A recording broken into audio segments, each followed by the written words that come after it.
Hey fam, we're back with another banger. Massive harem, what if Naruto x Ruby Rose? So before we start, if you are craving adult mature content, join my Patreon now, linker in the description box. Alright, enough talk, let's fire it up. Naruto Uzumaki, the 7th Hokage, Jinchuiki of all nine-tailed beasts, savior of the ninja world and many more titles, finally was sitting on his deathbed. Despite his Uzumaki vitality inherited by his mother Kushina Uzumaki, he, like all beings, was still mortal, so time had finally caught up to him. He was about 112 and was surrounded by his two children Himawari Uzumaki and Boruto Uzumaki, who were holding his hands on his deathbed. The tailed beasts also had shrunken down to chibi size, to pay respect to their former Jin Chuiki, but none so much as Kurama, the nine-tailed fox who had been released from Naruto shortly before. "Papa," Himawari cried as Naruto gave her a brave and tired smile. Despite being a grandmother, she still was his little girl at heart. As he squeezed her hand with what little strength he had left, it was decided that only Naruto's direct children would be allowed to be with Naruto in his final moments. "Hima, when I meet your mother in the afterlife, I will tell her that you kept the smile on my face like you promised her," Naruto said to his daughter, who cried harder. "To-chan," Boruto said with tears running down his face as Naruto gave his son a proud smile. Despite their rough patches due to Naruto's constant workload and Boruto unable to understand his father, they eventually made up. "Boruto, make sure you and everyone else works hard to keep the peace everyone sacrificed so much intact from now to the end of time, okay?" Naruto asked his son as he coughed, getting worried looks before he smiled. "To-chan, I promise you I will keep that promise and everyone will always remember you and what you did for them," Boruto promised as Naruto nodded his head before he turned around to the tailed beasts who had gathered around his bed. "Guys, promise you will live happy and peaceful lives for me, okay?" Naruto asked as he fought to keep his eyes open. "We promise, Naruto," the tailed beasts shouted as they had several tears running down their face, just like when their creator, the Sage of the Six Paths, had died. "That's good. I can rest easy now," Naruto said as he closed his eyes forever, and that day everyone had mourned the loss of Naruto Uzumaki. Naruto coughed before he woke up and opened his eyes. The first thing he noticed, he no longer had the fatigue that plagued him in his old age, and he looked down and saw he looked the same as he did when he fought Kagaya, with even both arms restored. Naruto's hair had returned to its blonde spiky hair, his sky eyes did not Avenue the tired look anymore, and although he did not feel Kurama inside of him, he still felt his whiskers on his face. I never died before, but I thought mom and dad would be waiting here for me when it was finally my time," Naruto wondered as he stretched his arms and looked around. "You would if I did not summon you, Naruto Uzumaki," a loud and calm voice announced as Naruto went into a defensive stance before he turned around. He saw what appeared to be a man-shaped light. It was completely as white light with no actual face, but it had a human shape that appeared to be male. It appeared to quite tall, towering over Naruto along with antlers and no clothes, but it was just light. "What are you?" Naruto asked carefully, as although he could not sense the thing's power, he did have a sense it was far more powerful than what it appeared. "I am the god of light and we are at the border between life and death, Naruto Uzumaki," the god of light explained as it sat down and looked at Naruto in the face. "Okay, Mr. God of Light, why am I here?" Naruto said with notable sarcasm. He had another of the Otsutsuki clan claiming they were gods. The God of Light chuckled, making Naruto a bit more on ease.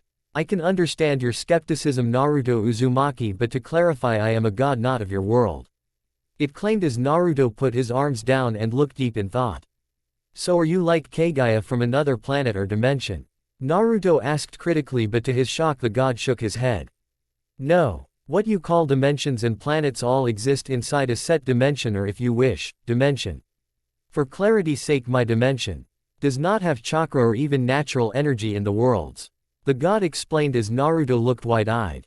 "Not even natural energy?" Naruto gasped. He knew that for his world, chakra only started when Kagaya ate the fruit of the divine tree and her son spread it to humans through Ninshu. But the idea that natural energy, which long predated chakra, did not exist shocked him. "Okay, even if I accept you are from another dimension, why am I here?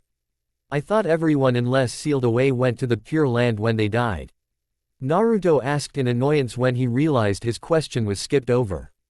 I will be blunt. I need your help in my world, so I did divine intervention to keep your soul from ascending when you died. The god explained as Naruto grew angry. What gives you the right, huh?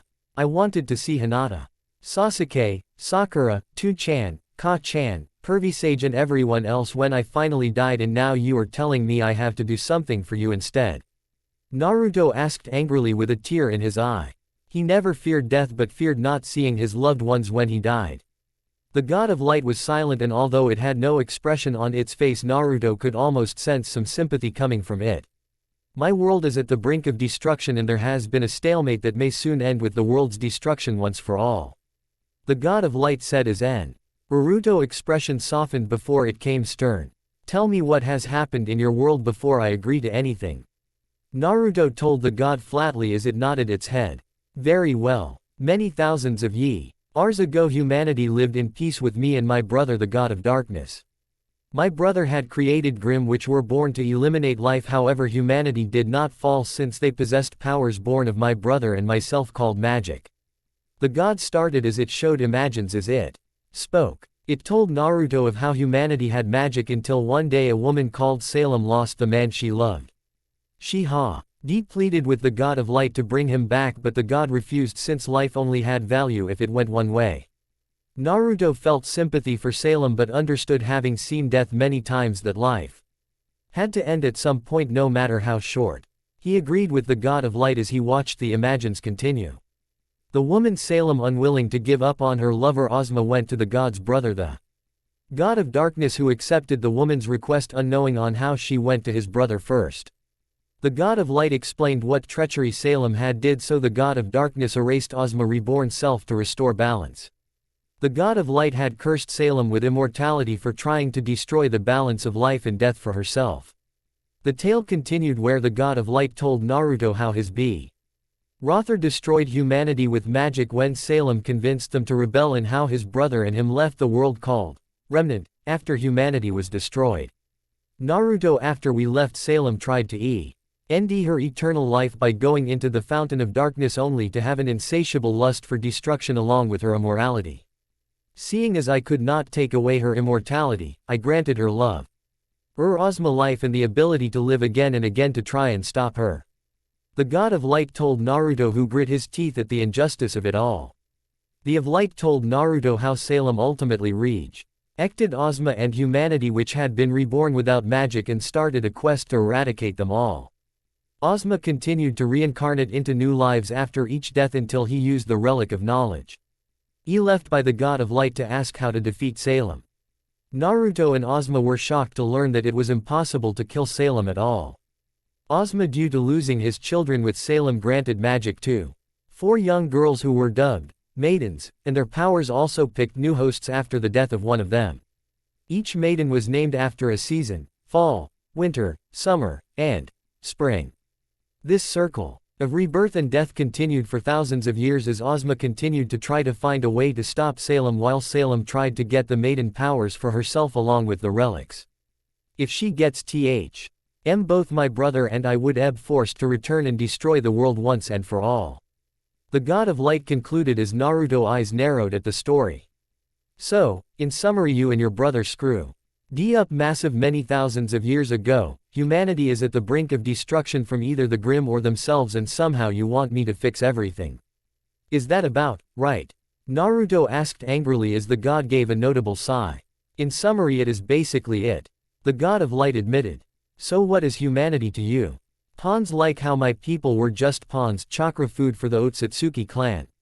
Naruto asked as he glared at the god, who looked down. It was never intended for this to go this far, but I cannot change time or the past. The god said with some regret. Wait, if you are in outer space now, how do you know all this? Naruto asked with narrowed eyes. The relics being a part of me allows me certain amount of knowledge of what goes on, although I cannot interfere with what happens with them or what happens to the planet. The god of light acknowledged. Seeing Naruto's accusatory look, he elaborated, Naruto, if I were to go back to Earth and solve all the problems my brother would return and our fight would destroy the world once and for all. All I can do is send champions like Ozma to try and unite humanity. The god of light insisted as Naruto scoffed. A good load that has done. Naruto stated with bite after hearing of the large divide between faunus and humans and even different kingdoms. It reminded him of his home before the allied ninja forces combined everyone together to fight Madara and Obito. The god of light sighed before saying, "This time Salem may in fact win, as humanity has gotten arrogant in this time of what they believed as peace and been fractured evermore. Salem however has gathered her forces strongly and, in the shadows, manipulated everyone. I need someone with your heart and soul to tip the scales and hopefully end Salem and the Grim once and for all." The god of light revealed as Naruto looked skeptical at him. "Let's say I even say yes. How would I even get your world? I don't have Sasuke's Rinnegan to travel from dimension to dime. And Scion, and it sounds like even that would not reach Remnant." Naruto asked sharply as the god of light looked at him directly. "I cannot take your soul into Remnant directly. Even talking in between realms is breaking the rules between dimensions. What I can do is send your soul over to Remnant, where you will be born as a baby of that world without your powers you possess now or memories." The god of light claimed as Naruto looked outraged. "So, you want me to be born again without memories or chakra into your world? How would I even know I am supposed to be a savior if I don't have memories?" Naruto demanded. The god of light answered, "I can promise you that your memories will return at some point before your teens and merge with your memories of a happy life there." "In my chakra?" Naruto asked, already dreading the answer. "I do not know." The god of light admitted, shocking Naruto. Despite what mortals believe, gods are not all-powerful or all-knowing. This kind of reincarnation has never been done across dimensions, especially with someone as powerful as yourself. You may get chakra when your memories return, or you may just have an exceptionally aura and semblance. The god of light informed Naruto, who looked indecisive. "This sounds way too much a gamble," Naruto muttered, which the god heard. The god waved his hand as a bubble appeared in front of Naruto, showing a man, a woman, with a slight bump on her stomach and a little girl riding in the man's arms. "What is this?" Naruto asked, although he was drawn to the bubble, which clearly showed happy people. "These are your family if you choose to come with me. The man is Taiyang Xiaolong, the little girl is his daughter Yang, and the woman is Summer Rose, who is currently carrying a very early baby girl in her stomach." He god of light informed a transfixed Naruto. Naruto saw Taiyang had pale skin with dull blonde hair and blue eyes. Naruto instantly thought that he had the dad look down to a pat, unlike his own dad, who still looked far more serious. Yang was a cute 1-year-old infant who had bright blonde hair and curious lilac eyes. The person who drew his attention the most was Summer Rose, who had fair skin with silver eyes and odd shoulder-length black hair that had red tips. Naruto thought she had a motherly expression that reminded him of his own mother. "So Summer is having her second daughter already?" Naruto asked, still transfixed on the family he missed the almost amused look the god of light sent him. "Not quite," the god of light told him as Naruto looked up in surprise. "Yang is Taiyang Da, Tear from his first wife Raven Bronwyn, who left him soon after their daughter was born.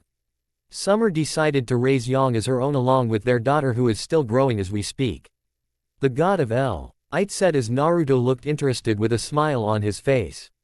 "I see Summer is a super mom, huh?" Naruto remarked with true respect for that woman. She had chosen to raise a child not connected to her through blood without any regrets. "That's right, so if you choose to go to that world you will be the girl's twin, as I will manipulate it so Summer Rose has twins born instead of a girl." The god of light informed Naruto as he continued to look longingly at the happy family. Truthfully, as much as he loved his parents, part of him would always wonder what it would be like to be born with parents and even siblings. If he took this chance, he would get to experience a childhood not alone and filled with love. He also could not bring himself to look away when he saw the state of affairs of what was happening in that other world. After a minute he looked at the god of light, who looked expectantly at him. "If I do this, can you at least tell Hinata and everyone why I won't be there in the afterlife with them?" Naruto requested, having made up his mind. "I already told Hagamoro everything, and he has explained everything to your loved ones." The god of light explained as Naruto gave him a crooked smile. "I see you, so you both knew what decision I would make already, huh?" Naruto asked, but the god of light shook his head. "No, despite what people think, no one can know what another person will choose. All anyone can do is hope for the best and believe that the other person will pick the best option. The god of light said mournfully as Naruto sent it a giant grin. Alright, I officially agree to become our little champion and become Naruto Rose. Naruto announced with a fist raised up. What makes you so sure your new name will be Naruto Rose? The god of light asked as it prepared to send Naruto off. Like you said, I don't know, but I believe that is what I shall be called. Naruto said with sass as he closed his eyes. Goodbye Naruto Rose. This will be my last interference. Truly. The fate of Remnant will be its own without help from the gods. The god of light announced as a bright enveloped Naruto and the god of light. Next moment they both disappeared so Naruto Rose could be born in due time. Summer Rose had been throwing up recently much to her confusion and Taiyang's concern and been getting moodier.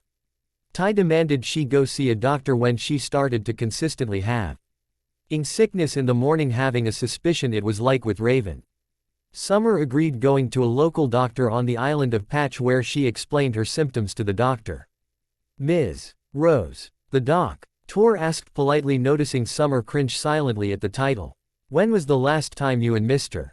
Xiao Long had unprotected sex? The doctor asked as it was common knowledge that the two former T.M. mates were an item despite not being officially married. Summer blushed but also was secretly sad. Since Raven left without notice, Tai was unable to get a formal divorce from his first wife, making Summer at best his girlfriend/lover. This caused some bitterness and annoyance as she would always be known as Ms. Rose. About 2 months ago Tai and I were a bit rambunctious and forget to use protection. Summer admitted as the doctor merely nodded her head expectantly. I thought as much. Dr. Makoto, just an OC not connected to the Naruto universe, said, checking her chart. Doctor, why I am having these symptoms? Summer asked nervously, but to her surprise Makoto smiled at her. Congratulations are in order, Summer. Makoto told her warmly as she gasped Summer's hand. I am pregnant. Sue. Mmer asked with wide eyes as she connected the dots, holding her free hand to her stomach. Yes. It looks like twins, but it is too early to tell you the genders. Makoto confirmed as Summer took a moan. NT before she hugged Makoto tightly, forgetting about formality. Thank you. Thank you. Thank you. Summer squealed as tears of joy ran down her face. She had decided from day one when Yang was without a mother, she would raise her with Tai, but now their family would be even more complete. Yes. You're welcome, Makoto said awkwardly, patting the overly happy huntress on the back. She was happy that Summer was happy about this discovery despite being a surprise. It looked like Summer did not think it was a mistake. Everything looks perfectly healthy, just make sure you not do any strenuous activities and stick to a diet that your body feels is right. Makoto told her as Summer nodded happily. I have to tell Tai right away. Summer squealed as she sprinted back home while Makoto's sweat dropped. Well, there goes the whole taking it easy thing, huh? Makoto said dryly to herself. She chuckled to herself as she looked at the charts. Having twins might be a good sign from the god of light. Makoto muttered before laughing at how ludicrous it sounded. Tai, I am home. Summer happy yelling as she burst through the door several minutes later. Tai greeted her with a smile and kiss as he walked into the living room. Quiet, dear. I just got Yang to take her nap and we don't want her cranky now, do we? Tai said gently as Summer quieted down, but with a huge grin on her face. How was the doctor visit, Summer? Tai asked with concern as Summer looked at him directly in the face. Tai, I am pregnant with twins. Summer told her lover, waiting for his reaction. Tai looked stunned for a minute. Before a huge grin appeared on his face as he hugged Summer tightly. I am going to be father of 3. Tai chanted happily as he kissed his lover with pure love. Tai then put his hand on her stomach, smiling as Summer smiled down at him. I know. Yang is going to be a big sister and our children will grow up happy and content. Summer declared as she watched Tai start doing baby talk to her stomach. Tai, it is too early to talk to my stomach like that. Summer chastised in embarrassment, but she did gently rub her stomach lovingly. I can't help it, our children are growing inside of you. This very minute and I could not be happier. Tai defended himself as he kept looking at Summer like it was the best day of his life. Ooh, we gotta tell Kiro we are having a little prince and princess joining us soon. Summer gushed as Tai nodded, picking up his scroll. He was about to call Kiro before he realized something. Hey, wait. It is too early to tell the genders, so how are you sure it will be a boy and girl? Tai asked as Summer looked serious. I am their mother, so I know. Summer claimed with full determination. Tai looked startled at her resolve before he smiled. I am their father. So I swear I will always protect them no matter what. Tai promised as they smiled at each other. Kiro, it's me, Tai. Tai called Kiro. Hey Tai, how are Summer and Yang doing? Kiro's jovial tone could be heard from the scroll. Everyone is doing fine, but could you come home right away? We got some news. Tai asked urgently. Quote. After a few seconds, Kiro in a much more serious tone could be heard, got it. I will be there in a few minutes. Before the screen went blank on the scroll. Tai and Summer nodded to each other before they opened a window in the living room, knowing their teammate would come in crow form to save time. They held hands as they waited, and sure enough, a black crow flew through the window. It caught at them before it flew down, and Kiro appeared with a smile. Instinctively, all three of them looked around to see if anything was broken or weakened in the house, but to their pleasant surprise, everything was in the same shape as before. What is the urgent news? Was somebody hurt? Kiro asked with concern, only to be surprised when Summer beamed at him. Just the opposite. You are going to be an uncle to 2 more kids, Kiro. Summer revealed as she wrapped Kiro in a tight hug. Kiro blinked his eyes before he hugged Summer back. Congratulations, you too. Summer, you seem so happy. Kiro told them with a huge smile. Summer pulled back and told him, thank you. I just found out today and we both knew you had to be the first person we told. Tai shrugged his shoulder and said in good humor, I know it will be more work with twins, but I am sure we can handle it. Kiro I led before asking, so were you trying to have more kids or? Summer and Tai blushed, making him grin. Well, I mean 2 months ago we kind of forgot to, but we don't regret it for 1 second. I said passionately as Kiro nodded his head. Our little boy and girl will make our family even more complete than before. Summer said as Kiro gave him a confused look. Summer, 2 months is not low. Enough for doctors to tell the genders for babies. Kiro told her as she shook her head, rubbing her stomach. I know for sure in my heart that a little boy and a little girl will be joining us. Summer told Kiro with absolute confidence. Kiro looked at Tai, who shrugged. All right if you say so. Kiro said, giving up as Summer grinned. So looks like you two will be busy for the next couple of months, huh? Kiro asked, looking around. No, the 3 of us. Summer insisted as Kiro widened his eyes. You are family too, Kiro, and they need to know their uncle. Summer told him as Kiro bit his lip and looked away. You know I can't stay around here for too long. My semblance will bring you, the kids, everyone bad luck the longer I stick around. Kiro told her gently with bitterness clear in his voice. To his surprise, neither Summer or Tai looked concerned, more sympathetic. Hey, when you got here nothing broke, so it must mean a sign nothing is going to happen. Tai told him as Kiro, who looked away with tears down his face. He always considered his team to be the only true family he had, but with his semblance he constantly had to stay away from them. Now Tai and Summer were going to have kids and were trusting him around them despite his bad luck affecting them. He sniffed for Abbott only to feel Summer hug his back. We trust you and you can trust us too. Summer told him gently as he numbly nodded his head. Okay, I guess I can be part of your little adventure. Kiro said softly as Yang's baby cries could be heard. Shoot, looks like Yang needs one of us to get her. Tai said as prepared to tend his daughter, only for Summer to shake her head. No, I can do it. Catch up for me while Yang has her mama to take care of her. Summer told the men as she walked off before they could argue. I still can't win an argument with her to save my life. Tai remarked with a laugh as both of them sat down on the couch. So how are you with all this? Kiro asked Tai, who looked thoughtful. Well, I will admit seeing some of the same signs as before, but like with her I did not plan of getting kids. I love them truly though. Tai admitted as Kiro looked away at the mention of her. Any word of her recently? Tai asked desperately as Kiro sighed. I know my sister has gone back to that tribe, but their current location is unknown right now. Kiro told him as he gripped his hand in slight anger. He hated his sister had chosen a tribe of murderers, thieves and rapists over him. She had also chosen them over Tai and her own daughter. I see, Tai said as he looked pained at the mention of his wife.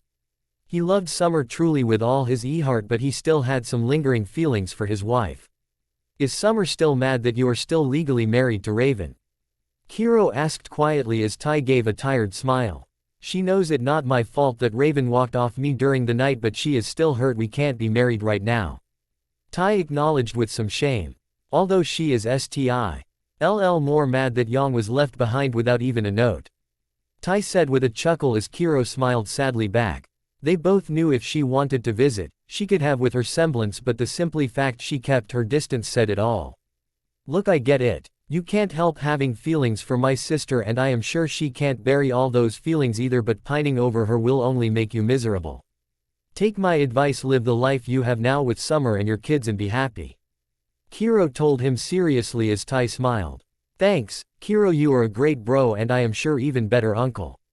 Tai told him as he rubbed her head in embarrassment. Little did they know Summer heard their entire conversations but chose to keep it herself. She made a show of entering with little Yang safely in her arms. You are going to be a big sister, Yang. Did you like that? Summer cooed to the blonde infant who looked up and reached with her pudgy hands.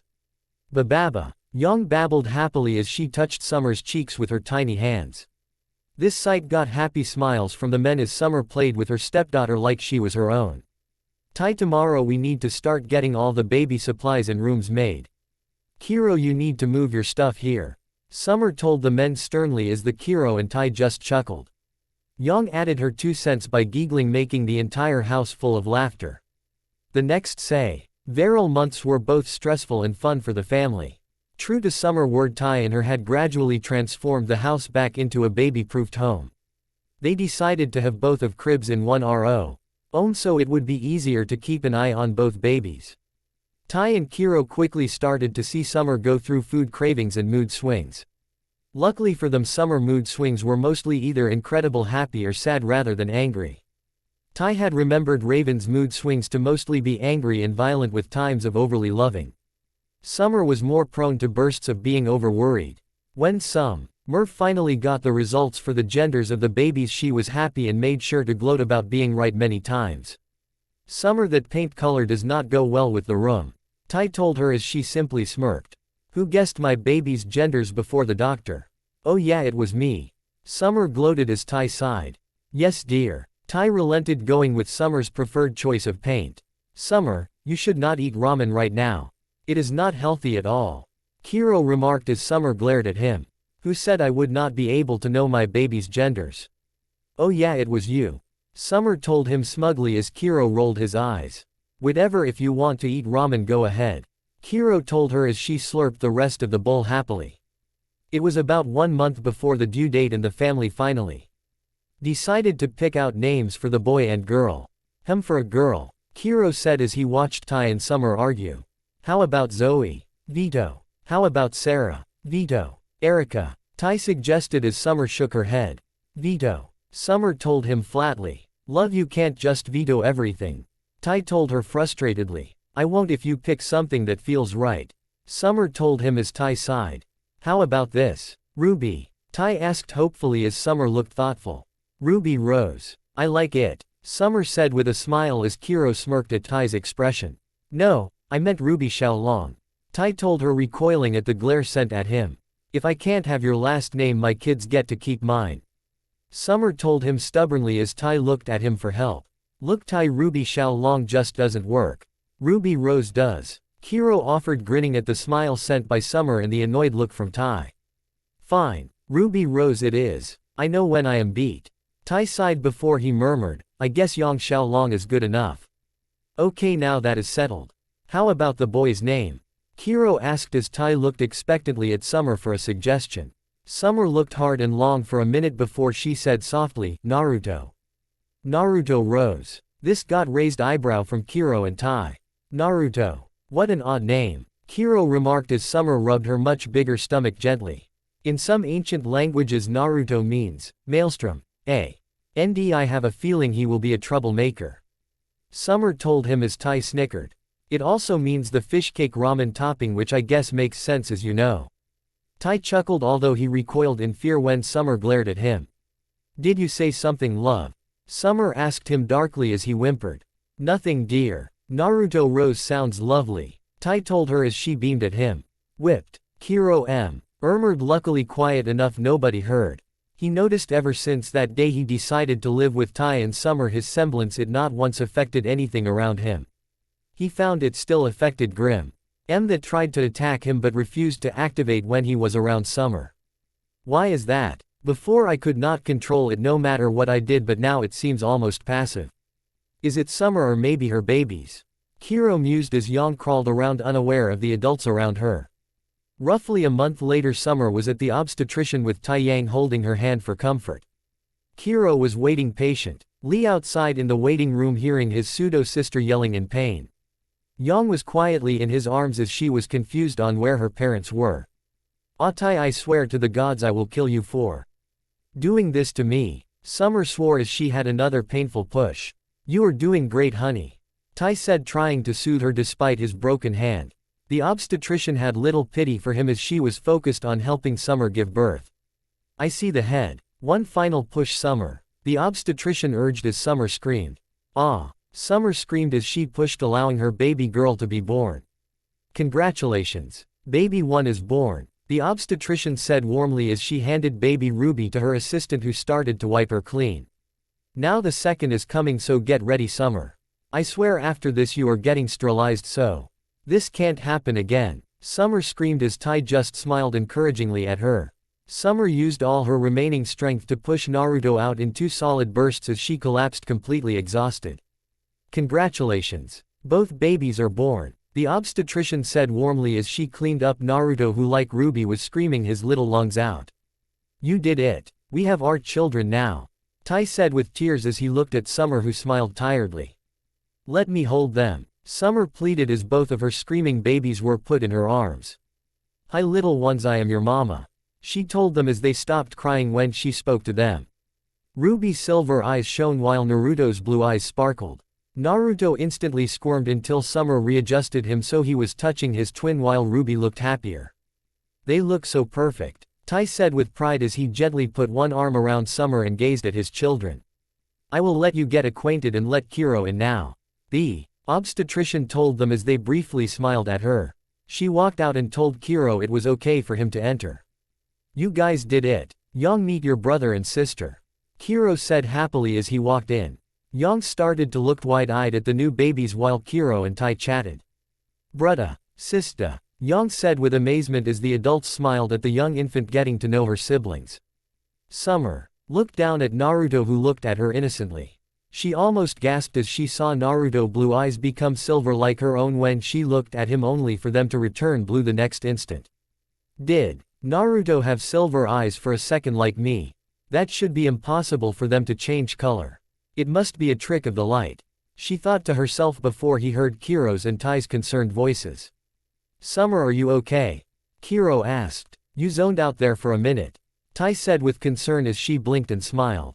It's nothing, I am just marveling how our children look like us. Ruby looks like a mini-me, whole Naruto looks more like you, Tai. Summer said as Tai beamed at her. Ruby Rose had a tiny tuft of black hair with silver eyes while Naruto Rose had his father's blonde hair and blue eyes. I love them so much. This feels like a perfect day, Tai said as he gazed at his children who were looking around. Let me get Naruto for you so you can have some rest, okay dear? Tai asked as Summer nodded her head gratefully. However, the adults quickly learned this was a mistake. As soon as Tai took Naruto away from Ruby, both babies screamed bloody murder while Yang whimpered and covered her ears in pain. Okay, not going to separate them. Tai relented as he put Naruto back to Summer, who held him to his sister. As soon as they were close again, they stopped crying and just held each other, making everyone smile at the sight. Okay, well I guess it would be best if we put them in the same crib. Right, Kiro joked as Summer and Tai smiled at him. Yang rubbed her ears before she stared at her new siblings with amazement. Naruto, Ruby, welcome to the world, my beautiful babies. Summer said in exhaustion as the babies just closed their eyes and slept in their mother's safe embrace. 15 years later, Naruto Rose along with his twin Ruby Rose were now 15 years old and still had 2 years of studying to do at the Signal Academy on the small island of Patch. Naruto's skills and grades astound his teachers, including his dad Tai Yang and step-uncle Kiro. His grades itself made him a candidate for early graduation to a full-time huntsman school like Beacon, but he refused several times. Naruto refused to graduate early if it meant he had to leave his twin behind. He was offered by Kiro to skip his final years at Signal and go to Beacon like Yang was this year. Naruto venously denied the offer, which made Ruby unbelievably happy of having her twin stay with her. Yang was also very happy about her brother but a bit disappointed her adorable brother would not attending her first year with her. Despite Summer's request for her children not be huntsmen or huntresses, eventually all three of his children decided they wanted to help the world become a better place after her death several years ago. This left Kiro and Tai to raise the three kids on their own, but they did manage after some time. Naruto was about 9 at that time, so he grieved along with his sisters for many weeks, not understanding why their mother was taken from them. Naruto Rose had regained his memories as Naruto Uzumaki several years ago, about a year after his mother's death, when Yang was determined to find the mother who left her behind. This led to a grim attack on the three defenseless children until Kiro found them shortly afterward with 10 dead Grim and Naruto with his aura unlocked. This was the day his past found him as he used his new powers to defend his sisters who had lost consciousness out of fear.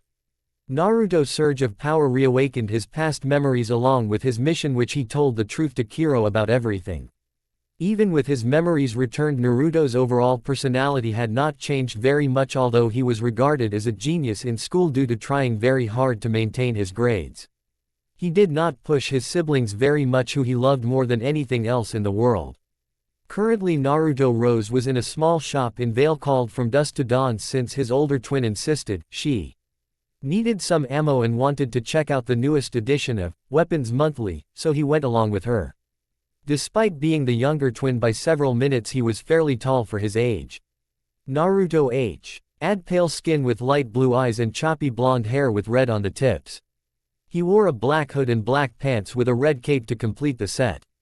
He personally thought the cloak was a bit much, but his twin insisted they have something to match, so he saw no reason to change. He opted for black sneakers for his quick movements.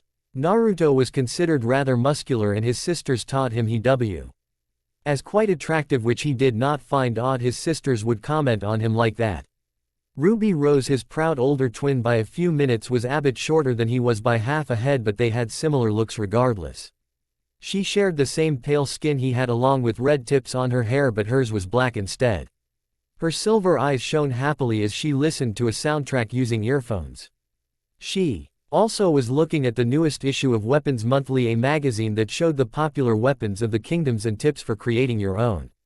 She was wearing a black mini dress that ended at her thighs, which she described as a combat dress, despite her brother dry remarks that it was too short. She added black thigh-length stocking that were somewhat see-through so people could not see up her skirt in combat. She also wore a matching red cape and black combat boots. Naruto and Ruby were quite close to the point they held no shame in changing in front of each other, so he knew his twin DC cups, which for her age were rather impressive, not that you would notice them at first glance. Hey, listen to this, Ruby told Naruto, who had grabbed several candies in his basket. Both of them low-fat sweets, although Naruto forced her to restrict it only a bit per day since he knew that too many sweets was bad for their bodies. Naruto came over and put his head against her as she stretched the earphones so one of the earmuffs was on each of their ears. This is the day was blasting in their eyes as Naruto and Ruby hummed happily. Naruto pointed to several sweets as Ruby's eyes glistened. He gave her a look saying, "One," making her pout. She had gotten so greedy for sweets to the point where Naruto restricted, almost like teaching their dog how to do tricks. Naruto and Ruby were acted by the music. They did not notice anything amiss until somebody tapped Ruby impatiently on the shoulder, making them turn around. "Huh, did you think he is talking to us?" Ruby asked cluelessly as they turned around to see a few guys holding guns while one man in a white suit and hat was holding a box filled with dust. "I dunno. Maybe he is talking to the dust," Naruto said with a smirk as the robber got annoyed. "Listen here, you brats, put your hands up right now," one robber yelled as Naruto and Ruby looked at each other before putting their hands up in the air. "Good. Now no funny business and we can be on our way," the robber said as Naruto and Ruby shared a quick look as they both smiled. "Is this a robbery?" Rub asked, playing dumb as the robber got more annoyed at the questions. Yes. Now shut up, the robber said, pointing his gun at Ruby threateningly.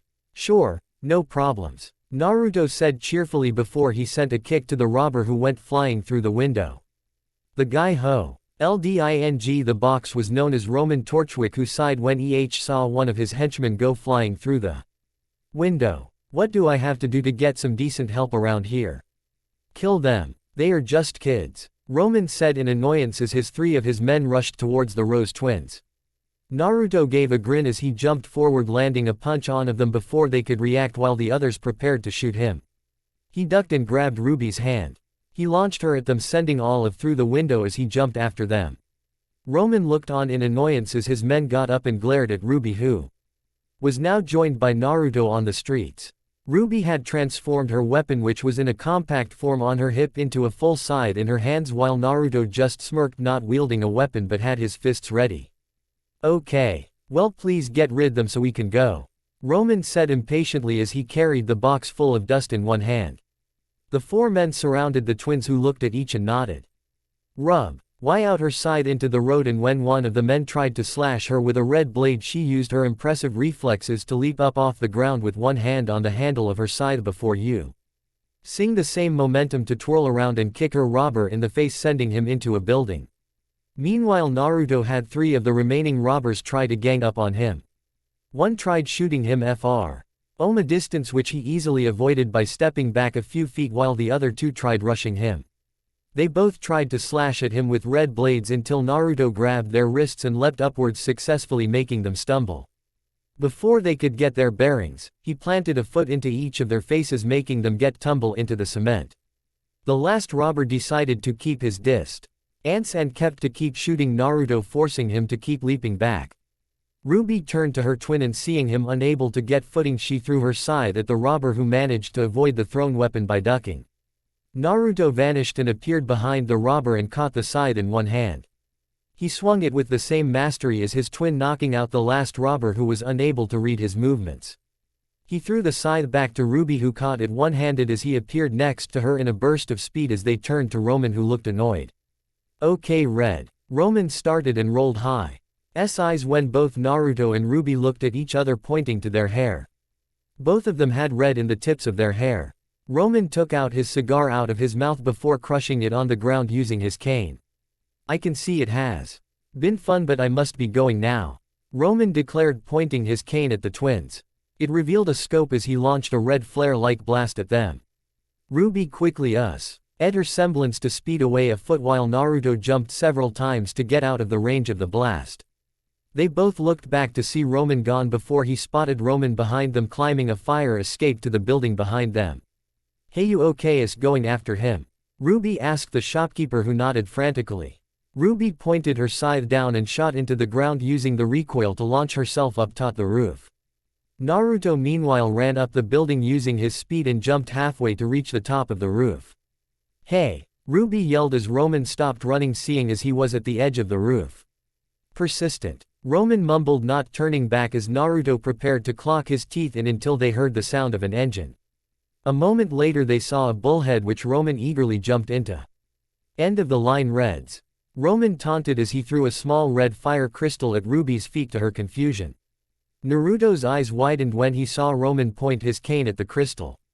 Naruto ran and pushed Ruby out of the way right as a blast from Roman collided with the dust crystal and caused an explosion. Roman laughed in triumph until he saw some clear, revealing a woman had blocked the explosion using a barrier. Naruto also took a quick look at his savior and saw she was a middle-aged woman with very light blonde hair in a bun along with bright green eyes. Naruto noticed her teal-green earrings matching her pendant on her neck along with her glasses. She wears a white long-sleeved, pleated top that has a wide keyhole neckline and gauntlet cuffs that flare in pleats at the wrist. Her lower body is covered by a black high-waisted pencil skirt with bronze buttons and black-brown stockings. She wears black boots with bronze heels and a cape that is purple inside and black on the outside. The cut of the cape is stylized to end in flames and arrows, with a row of diamond-shaped bronze beads on the back. Above this line of beads appears an emblem of a tiara that is her personal symbol. Naruto hardly considered himself a pervert despite knowing his sister's measurements and watching them change at home, but even he admitted that this mysterious huntress was quite a looker. With at least D-cup breasts like his sister, although it was hard for him to gauge an exact size due to her top. She held a black riding crop in front of her defensively as she glared at the bullhead. Naruto took a moment before he realized this was the legendary huntress Glinda Goodwitch, while his sister rushed back to him in worry. Naruto saw out the corner of his eyes Ruby's eyes turn bright in. All while he could not help but feel respect boiling inside of him. Glinda waved her riding crop, sending a barrage of violet beams at the bullhead, making it shake from the impact. Roman wobbled inside the bullhead as he turned to his associate and said, "We got a huntress." Roman quickly took the control over from the woman who walked over to the opening of the bullhead. Glinda focused before she waved again, causing a thundercloud to appear above the bullhead before it started nailing countless ice shards into the bullhead. This caused it tumble even more, especially when several shards went into the bullhead. A woman whose face was obscured in shadows, wearing a red dress that ended at her thighs and black heels, stepped forward, making Glinda glare at her. She summoned a wave of fire that she launched at Glinda. Glinda put up a barrier, but the fire split around her onto the roof almost like it was lava. The woman raised her hand up and used the leftover lava underneath Glinda to launch a massive fire wall as Glinda backflipped to avoid it, while Naruto and Rose jumped further away. Glinda used part of the damaged roof along with the wave of fire to create a purple wave which she launched back at the bullhead. The mystery woman quickly launched several blasts of fire at the wave, but it was not enough to stop it, which curved around to hit the bullhead from the side. Naruto quickly analyzed the fight, critically noticing the use of dust from Glinda and what appeared to be a semblance from the woman in the bullhead. He was impressed at how powerful the huntress and her opponent were, while Ruby was just in awe of the fight in front of her. Glinda pointed the fingers forward, casing the wave to separate into 3 parts, intending to overwhelm the bullhead until the mystery woman pushed her hands forward. This caused a wave of fire to spread out away from her and the bullhead in a circular wave, destroying Glinda wave completely. Ruby decided to try and help, changing her side into a sniper and firing continuous bullets at the bullhead. The woman merely waved her hands, blocking the shots as if there was an invisible wall in front of her hands. She gathered fire into her hand again and launched a massive fireball at the roof, easily bigger than the size of the roof. Roman took this opportunity to change the bullhead into jet mode and fly away before they could be caught. Glinda was ready to stop the fireball using her powers, but to her surprise the fireball stopped in midair and detonated prematurely as she looked back to see Naruto with a raised palm staring at where the bullhead was. As Naruto looked back to see if Ruby was safe, he saw Ruby looking at Glinda in awe. "You're a huntress. Can I have your autograph?" Ruby squealed, putting her hands together in a plea. Naruto sighed and said, "Not the time, Ruby." They were soon arrested by Glinda and taken to the Vale Police Department, where they sat in an interrogation room with their chairs next to each other in a dimly lit room. Glinda paced around the room as Ruby looked down in shame while Naruto looked bored. "I hope you both understand your actions will not be taken lightly, children. Your actions put yourself and others in danger," Glinda said sternly as Naruto looked straight in her eyes, refusing to be intimidated. Ruby insisted. "They started it." As Glinda looked up from her scroll. "If it were up to me, both of you would be sent home with a pat on the back." Glinda started as Ruby looked up happily while Naruto still looked defiant. "And a slap on the wrist," she finished sternly as Ruby whimpered. Glinda used her riding crop and hit the table to prove her point, making Ruby flinch in terror. Naruto resisted, growling and fighting, knowing there was no real harm coming to his sister. "But there is someone here who would like to meet you both," Glinda added with a sigh as she stepped aside while Ruby had a look of curiosity on her face. Naruto kept his face neutral as a white-haired middle-aged man with glasses came in with a plate of cookies in one hand and a mug of what appeared to be coffee in another. "Ruby Rose," the man announced as he leaned in and stared directly into Ruby's innocent eyes. "You have silver eyes," the man said with a hint of curiosity as Ruby looked confused. Ruby said awkwardly as Naruto had a sneaky suspicion on why the man had an interest in Ruby's eyes based on what his uncle told him. The man turned to Naruto with a curious look as well and commented, "Naruto Rose, your blue eyes are so focused and seem like you want to fight." Naruto looked him directly in the eyes and said, "I want to protect my sisters with everything I have." This eased Ruby's worries a bit as she smiled while the man and Glinda raised an eyebrow at his blunt answer. The Ma.N gestured to Glinda's scroll which showed a recording of the fight just a few minutes ago. "Where did you both learn to fight like that?" the man asked sharply. "Signal Academy," Naruto and Ruby said at the same time. The man raised an eyebrow in disbelief as he asked skeptically, "Signal Academy taught you to wield one of the most dangerous weapons around and your brother to fight so efficiently without a weapon?" Naruto decided to answer for Ruby. "There is one teacher in particular who taught us how to fight like that." "I see," the man said as he put the table of cookies in front of Ruby. Ruby looked at Naruto expectantly and he nodded as she took one cookie hesitantly. She slowly put in her mouth before another went into her mouth and another until all but one was eaten by her. To the surprise of both teachers, Ruby bit part way into the last cookie and turned to Naruto, who put his lips on hers to bite the cookie in half, so they both ate the last cookie together. They split apart without even a moment of weirdness, suggesting this was a common thing between them. "It's just I only know one dusty old crow who can wield a scythe tot hat level," the man commented as both the twins allowed the last cookie at the same time. "Kiro Bransman," Naruto said quietly. "He's our uncle," Ruby added excitedly as the man's eyes widened for a second before a smile took over. "He is one of our teachers at Signal. We were complete garbage Ruby began before Naruto gave her a dry look. "Okay, I was complete garbage before he trained us," Ruby amended as the man gave an expectant look at Naruto. "And you? How did you get so skilled?"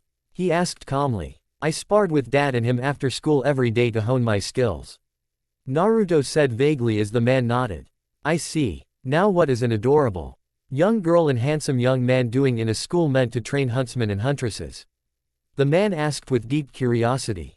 "I want to become a huntress to help people," Ruby answered confidently. "I want to help my sisters achieve their goals and I want to stop the evils of this world," Naruto answered as the man's eyes widened for a moment due to Naruto's answer. "We only have 2 more years of Signal before we can apply for Beacon. I mean, my sister is already applying this year and I wanted to join her, but I am still training, hehe." Ruby rambled as Naruto watched the man's reactions carefully as he sipped coffee. "You realize being a huntress and huntsman is no laughing matter," Glinda said sternly, making Ruby quiet down in embarrassment. "I'm well aware it is not a walk in the park, but there would be no real jobs if we just wanted the easy ones," Naruto retorted as the man smiled at Naruto's cheek while even Glinda looked a bit impressed. Ruby beamed at her twin. "Do you know who I am?" the man asked, looking at Ruby. "You are Professor Ozpin, the headmaster of Beacon Academy," Ruby answered as Ozpin nodded his head. Naruto looked at Ozpin carefully, aware this was Ozma current reincarnation and the one the god Fo Light told him about. "Hello, pleasure to meet you," Ruby rose and Naruto rose. Ozpin said kindly. "Hi," Ruby responded back happily. "Hello, Professor Ozpin," Naruto added with a smile. "Would you like to go to Beacon?" Ozpin asked as Ruby's eyes sparkled. "More than anything," Ruby said with absolute confidence, "but only if Naruto goes," she added as Naruto looked at Ozpin carefully. Ozpin looked at Glinda, who sighed. "Very well. I welcome you both to Beacon," Ozpin said, smiling when Ruby started squealing and hugging Naruto tightly. Naruto had a smirk on his face as if he expected this outcome. "However, I noticed based on Mr. Rose's test scores on teacher evaluations he could have joined a huntsman's school after only half a year at Signal," Ozpin noted as Ruby let go of Naruto and went back to her chair while Naruto looked flatly at the professors. "My notes even say several of your teachers recommended him skip ahead instead of staying. Your test scores themselves are the highest recorded at Signal ever, Mr. Rose. Would you like to explain this?"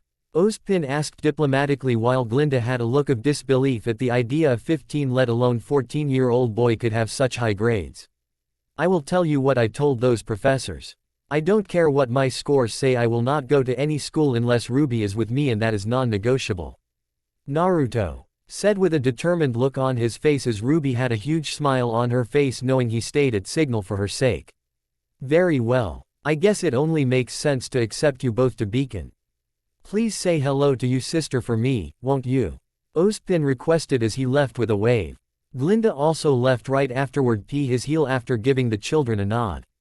After a minute Ruby grabbed Naruto's hand and dragged him out of the police station chattering happily about being accepted to go to Beacon. She quickly noticed as they walked back to harbor connecting Vale to Patch Naruto seemed almost unsurprised. Naruto, why are you not surprised? Don't tell me you figured this was going to happen. Ruby asked dramatically pitching Naruto's cheeks in annoyance. She refused to stop till Naruto gave a kiss on the cheek making her blush and get flustered. Naruto chuckled and smiled at how adorable his sister was. If we were in trouble there would be police in that room, not Professor Goodwitch or Professor Ozpin. The fact they asked where we were taught meant they wanted to see if we wanted to go to their school. Naruto informed Ruby, whose eyes widened in realization. That makes sense. Oh, I can't wait to tell Dad and Yang. Ruby said happily as Naruto smirked. Yang will be super happy. Dad won't be so much. Naruto remarked as both of them dreaded telling their dad about their early acceptance. Despite his grades, Naruto knew while most of the professors thought he was more than qualified to go to a huntsman's school early, his dad was not one of them. He would be even less pleased when it turned out Ruby was invited too. That's for Dad to complain about. Come on, let's go back to our bed soon. I am so tired, Ruby said as Naruto chucked at his loving sister. Yang will be pretty loose that we got to meet Professor Ozpin and Professor Goodwitch in person before she did. We even got to see Professor Goodwitch in action. Naruto commented as Ruby and him both shared shit-eating grins, imagining the jealous face of their older sister. Naruto thought to himself, oh well, after getting yelled by Dad I think Ruby and I deserve a bath as we both stink and we deserve something for having an overprotective dad. They soon arrived on the ferry to return home, ready for yelling that was soon going to happen. Ruby was biting her lip in nervousness at the thought of facing Theory Fath and telling them their little adventure and decision. However, Ruby had an alternate plan. How about this? We don't tell Dad and just tell Yang. We sneak out and by the time that he hears about it he will be enrolled and there will be nothing he can do. Ruby suggested brightly, only for her smile to drop when her brother gave her a dry look. I am sure Dad would love it if we didn't tell him we got accepted to Beacon. He would much rather hear it from a teacher than his own kids. There is no way he would feel betrayed and mad we didn't trust him enough to tell him about a big life decision. Naruto said sarcastically, an eye roll. Despite Ruby not having the social expertise on sarcasm, even she could tell Naruto thought her idea was dumb. Seeing Ruby head down made him feel bad as he could tell she honestly wanted to avoid telling their dad. Naruto sighed before he wrapped her in a hug as they stood a short distance from the house. Ruby leaned in as he rubbed her forehead softly. It will be okay, Ruby. I know Mom would not want us to follow her path, but Dad will get it. We can't grow unless he lets us leave the nest. Naruto told her comfortingly as Ruby slowly nodded her head as they pulled apart and walked to the door. Naruto knocked on the door and, in a few seconds, Tai opened the door with a relieved smile. Naruto. Ruby. Thank the gods you are home. You should have called if you were going to be late. Tai scolded the young adults after rushing them inside and checking out the door for Grim or if they were being followed. Sheesh Dad, we were gone for maybe 2 extra hours later than usual. No need to have a heart attack. Naruto told his father dryly as Ruby grinned at the annoyed expression on Tai's face. Well, excuse me for caring. Tai retorted as Ruby giggled, owing their father would never stop caring. Meanwhile Naruto took a breath, having decided he would be the one to tell Tai the news. Naruto, why so serious? Did Ruby eat too many sweets again? Tai asked as Ruby huffed in annoyance. Dad, there is something I need to tell you. Naruto said seriously as Tai gulped but took it the wrong way. Oh God. Please no. You had unprotected sex with a girl and you think you got her pregnant. Tai yelled as Naruto and Ruby blinked in surprise. I knew this would happen. I did not give you the talk thoroughly enough and not it has come back to bite us in the ass. I am not old enough to have grandchildren. Tai whined as Ruby and Naruto shared awkward looks. The talk with their father was not fun, especially as Tai thought it was a good idea to tell them at the same time since they were twins. While Ruby's innocent mind was blown, Naruto did not enjoy having the talk, especially as he retained his former life's memories. It was awkward enough having to try to explain it to his own children Boruto and Hima, but to his current father awkwardly try to slide around the subject was more details than he wanted to hear. Naruto did not remember himself trying so hard with his own kids, and he certainly did not use puppets to show the basics of sex. Naruto and Ruby let Tai spend a few minutes on the ground crying and praying to their deceased mother about how he failed their children. Naruto decided enough was enough when Tai promised he would take extra work to pay for the baby even if he wasn't sure in his mind if Naruto even had a kid. "Dad, I did not have sex," Naruto told Tai firmly as Tai looked up and wept tears of joy. Tai quickly stood up and let off a sigh of relief. "Oh, thank the gods. Now what was you had to tell me?" Tai asked with a smile as Naruto and Ruby shared a look. "Dad, Ruby and I are going to Beacon this year with Yang," Naruto said bluntly. Naruto and Ruby put their hands on their ears as they waited for their dad to react. Tai's smile slowly drifted off his face as a look of horror replaced it. "What did you say?" Tai asked as if hoping he heard wrong. "Dad, we are going to Beacon this year," Ruby said slowly, trying to stress the point. There was a moment of silence before Tai lost it. "What do you mean you are going to Beacon? Not for another 2 years at least. There is no way I am letting my adorable kids go to a huntsman school early," Tai yelled at the top of his lungs. Naruto swore he felt the house shake while he knew his older sister must have heard that outbreak. "When I get a hold of Ozpin we will see who is going to Beacon," Tai yelled triumphantly as Naruto removed his hands from his ears. "Well, actually Professor Ozpin is the one who offered us position at his school," Naruto told him cheerfully. Tai's outraged face turned even redder if it was possible. "What?" Tai yelled, outraged at the headmaster who he had greatly respected letting his kids go to his school 2 years earlier than Yang, who he had reluctantly let apply this year. Before anyone could say another, Tai's scroll activated. Now with this emergency bulletin. Earlier tonight Roman Torchwick, notorious thief, came to Vale to steal dust from our local shop.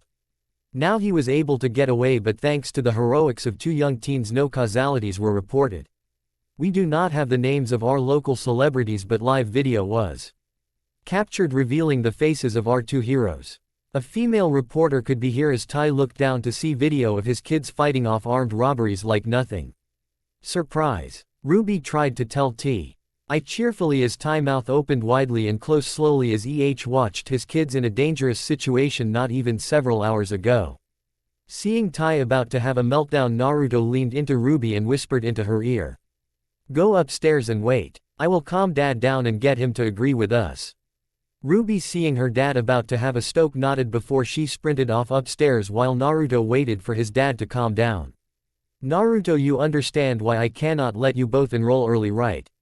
I cannot lose any of you, especially after losing Summer," Tai told him seriously as he crossed his arms stubbornly.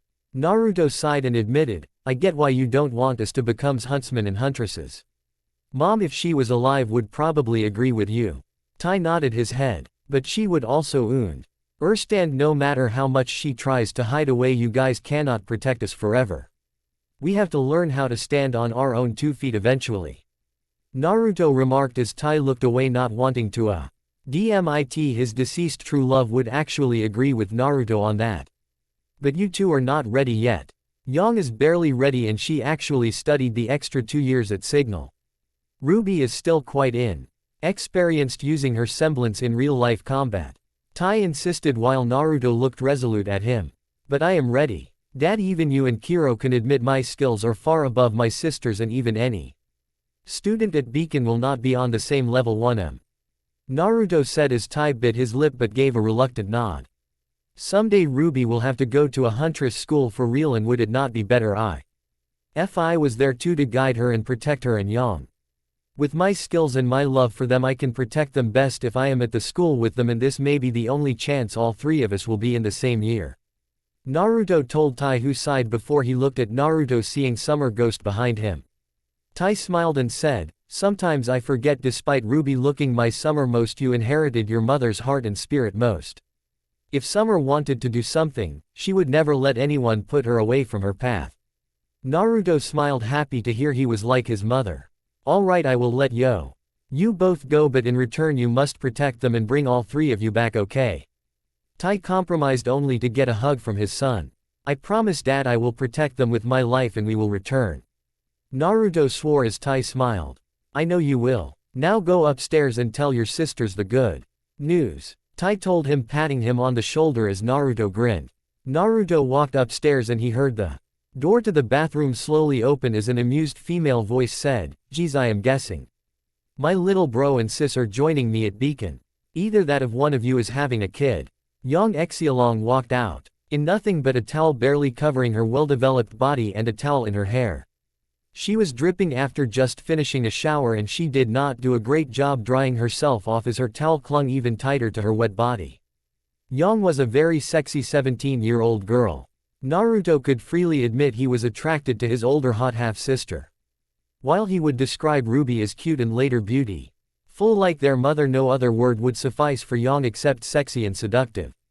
Yang was a fair-skinned young woman with golden hair that went to her ass and lilac-colored eyes full of mischief and cheer. Naruto, every guy she met would likely have dreams about her as she had an hourglass figure and very large breasts. In public, despite what people might think, she did wear a bra that actually squeezed her breasts down to a D cup when in reality in a towel or naked she was easily a large E cup.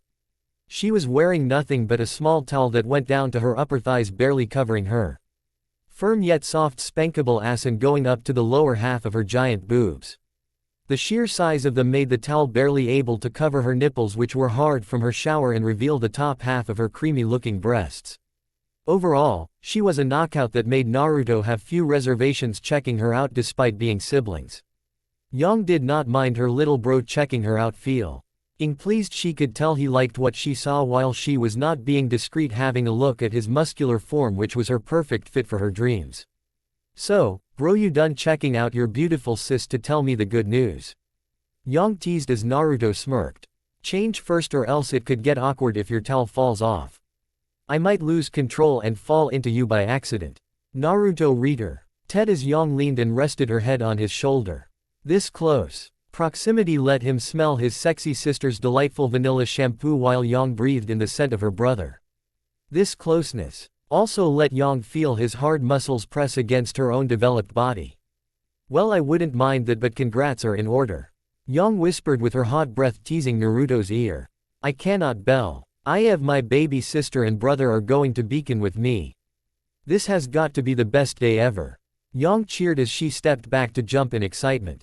Her towel, despite all of her bouncing, clung onto her body, but even with the towel Naruto could see her large breasts bouncing.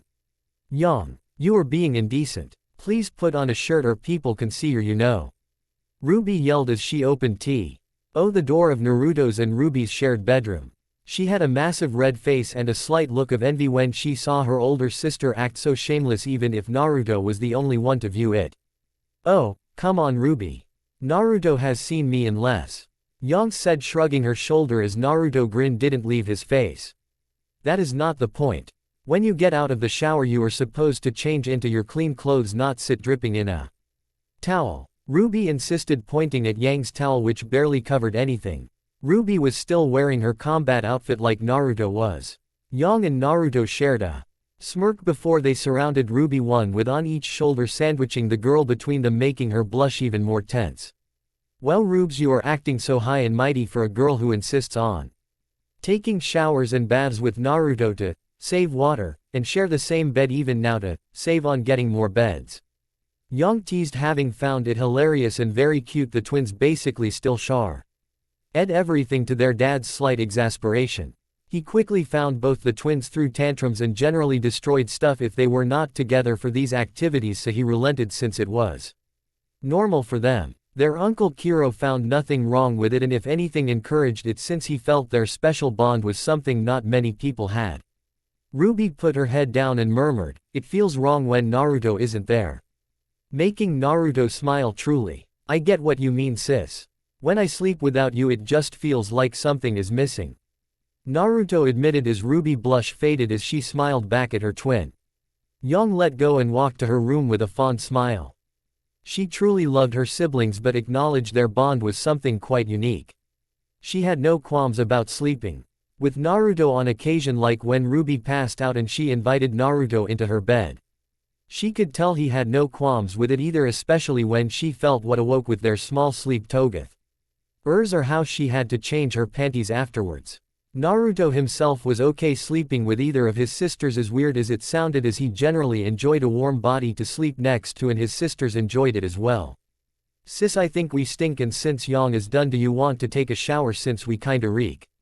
Naruto asked as he pulled away and went to their room to grab some clean clothes. Sure, Ruby chirped as she went and grabbed some clean PJs while Naruto did the same.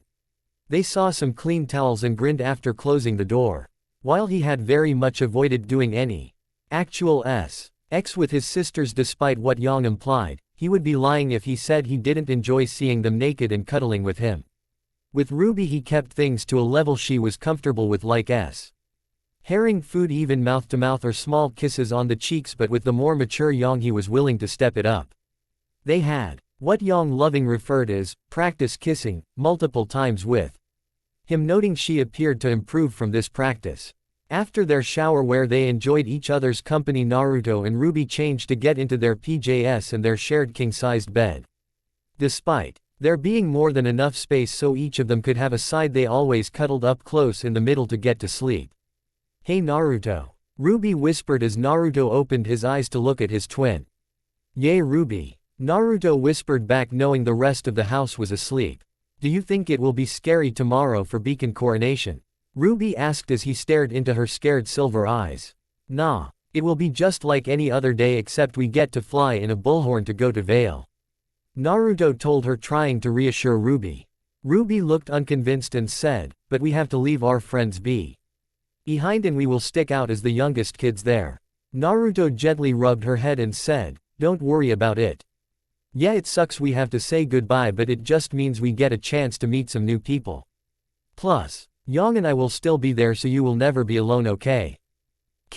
Ruby said sleepily as she fell asleep with him shortly following.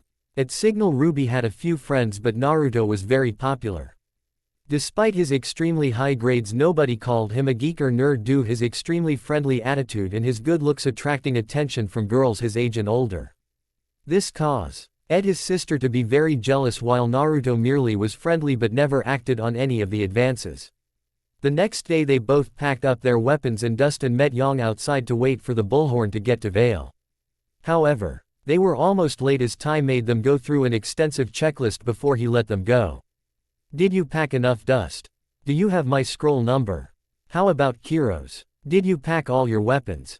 Remember to keep the sweets to a limit, Ruby. Naruto, ramen is not every meal food.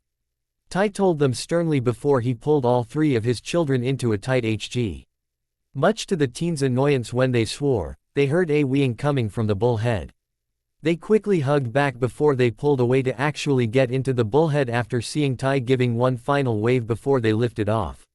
This will be great. Naruto and Ruby will be the bee's knees. Yang sang, but she frowned when she saw Ruby head down with Naruto sighing. What's wrong? Yang asked, worried. I don't want to be the bee's knees. I just want to be regular knees. Ruby said sadly. Yang looked confused, so she looked at Naruto. Look, Yang. Ruby and I are 2 years younger than the normal age for first-year Beacon students, and it clearly shows. Plus, we had to say goodbye to people from Signal who expected us to go the final 2 years with them. Naruto told her as she understood. Well, if anyone picks on my little sister or bro, I will break their knees. Yang promised as Ruby looked afraid and Naruto looked amused. Not really helping with the fitting in thing though.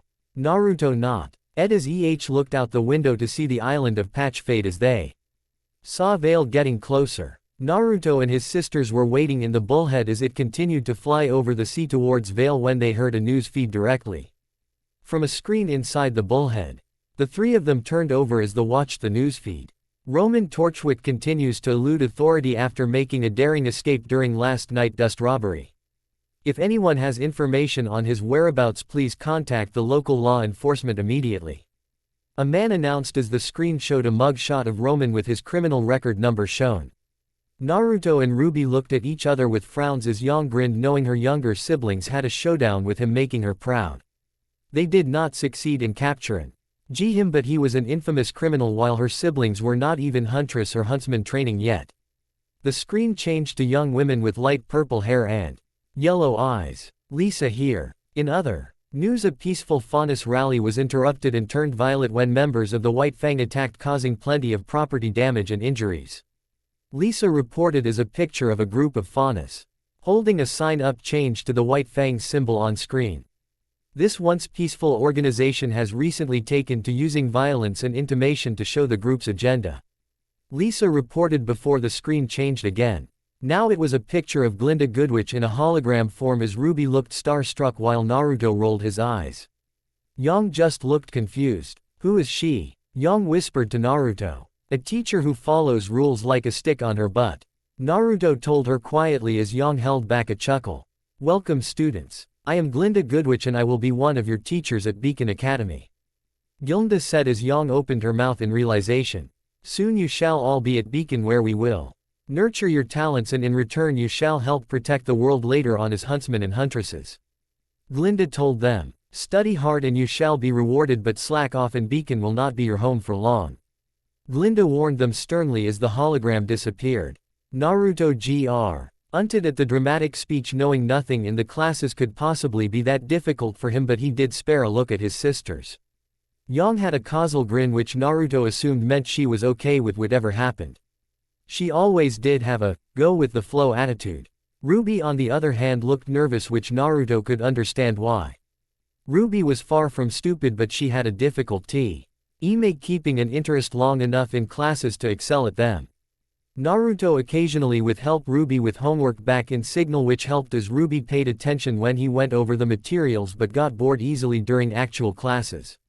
Naruto felt Beacon Ruby could possibly suffer the same boredom, but he could always be wrong. While the siblings were contemplating their life in Beacon, another huntsman hopeful had a very different problem. John was having a hard time holding down his lunch and was on the verge of throwing up his breakfast on the fairly short ride. John had short blonde hair. Eren was fairly tall, but unlike Naruto seemed lack to have the same muscles or training as the Rose did. Blurg. John mumbled as his mouth filled with vomit for air sickness. He looked ready to empty the contents of his stomach, and Naruto and his sisters happened to be close by. Naruto quickly saw the danger and stepped forward, making his sisters surprised.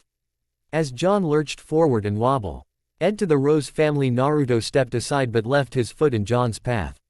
This caused John to trip and slide past Naruto while his sisters also stepped aside. His barf, instead of landing on Naruto or his sisters, only landed in front of John, whose face slid into it as he continued to slide across the floor covered in his own vomit. That's pretty gross. Better on Vomit Boy than us. Yang said without sympathy. To her, if you got air sick you deserve to get vomit put on herself. Ruby looked at Naruto with disappointment while Naruto looked dully at her. Naruto. That was mean. I mean, now he has vomit all over him on his first day. Ruby pouted at her twin, putting her hands on her hips. Naruto rolled his eyes and tapped her forehead, making her yelp in surprise while Yang laughed. Lu. He was going to vomit on your and Yang's shoes. It's his vomit after all, it's not like I made him do it to himself. Naruto said flatly as the three of them looked down at John, who groggily got up his face of vomit and still looking like he was going to continue to vomit. Yang added, yeah, imagine if I got my shoes and socks full of vomit and had to take them off. Naruto gave a dry smile while Ruby looked away with a blush. While Naruto and Ruby wore the same outfits from when they fought Roman Torchwick, Yang had not worn a towel, but in Naruto's opinion her actual outfit was nearly as skimpy. Yang had a very busty body and she was not afraid to show it off. Yang wore an orange scarf, a brown jacket, but it was definitely way too small for her. It was cut short, exposing her to Ned midriff, and she intentionally unbuttoned half the buttons so her impressive chest could be seen. Underneath the jacket she wore a small yellow low-cut shirt that did nothing to hide her chest underneath.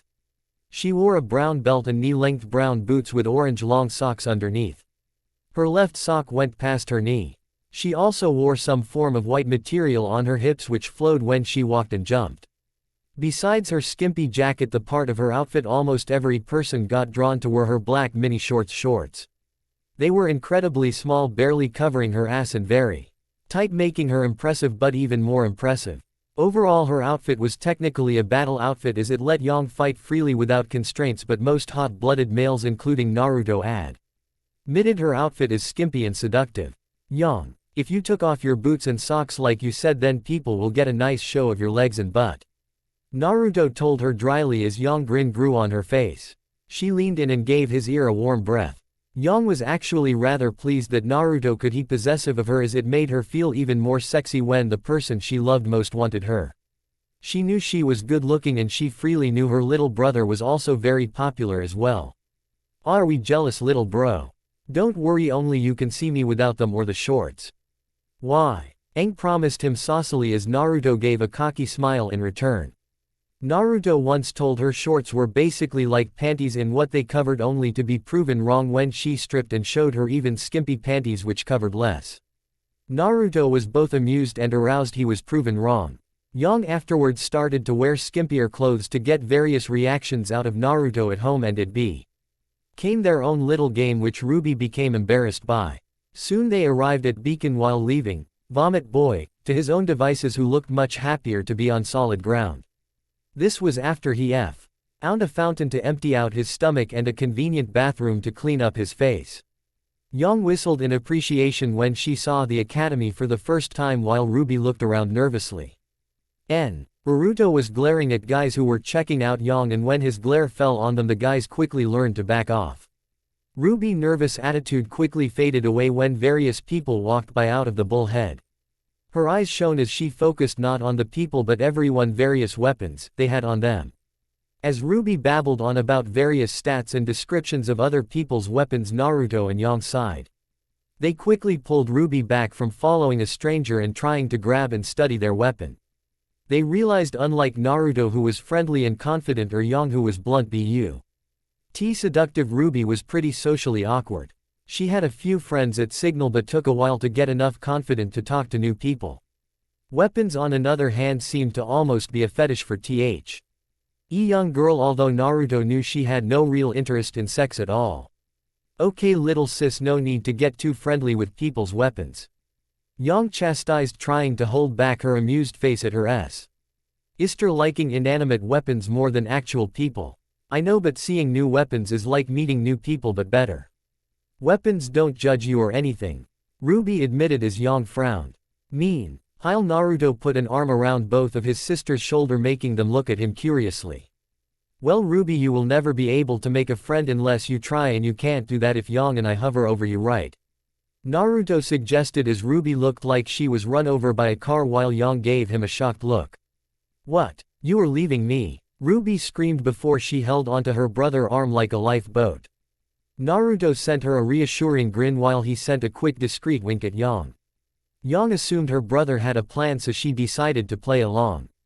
Yeah sis, I got some friends here who are dying to meet my hunk of a bro, so this is the perfect time. See you later, Yang told Ruby as she started to walk off, as Naruto discreetly moved his head, showing he wanted to talk in private.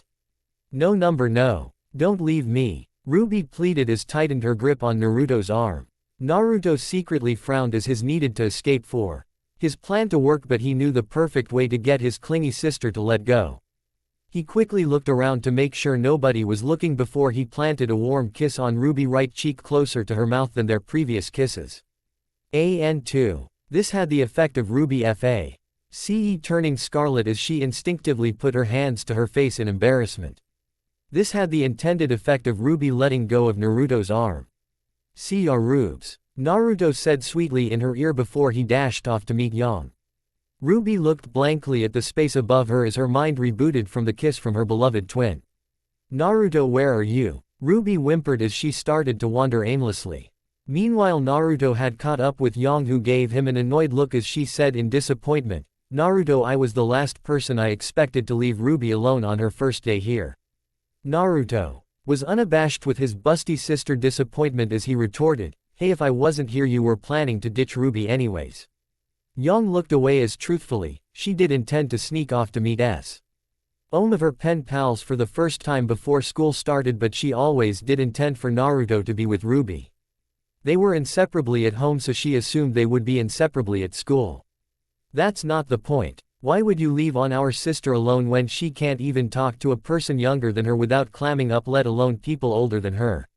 Yang asked, changing the subject. Naruto sighed and admitted, Ruby does need to be able to stand on her own feet, but I will be watching from afar, and if she is in any danger I will intervene. Yang looked at him in surprise before a wide smile appeared on her face.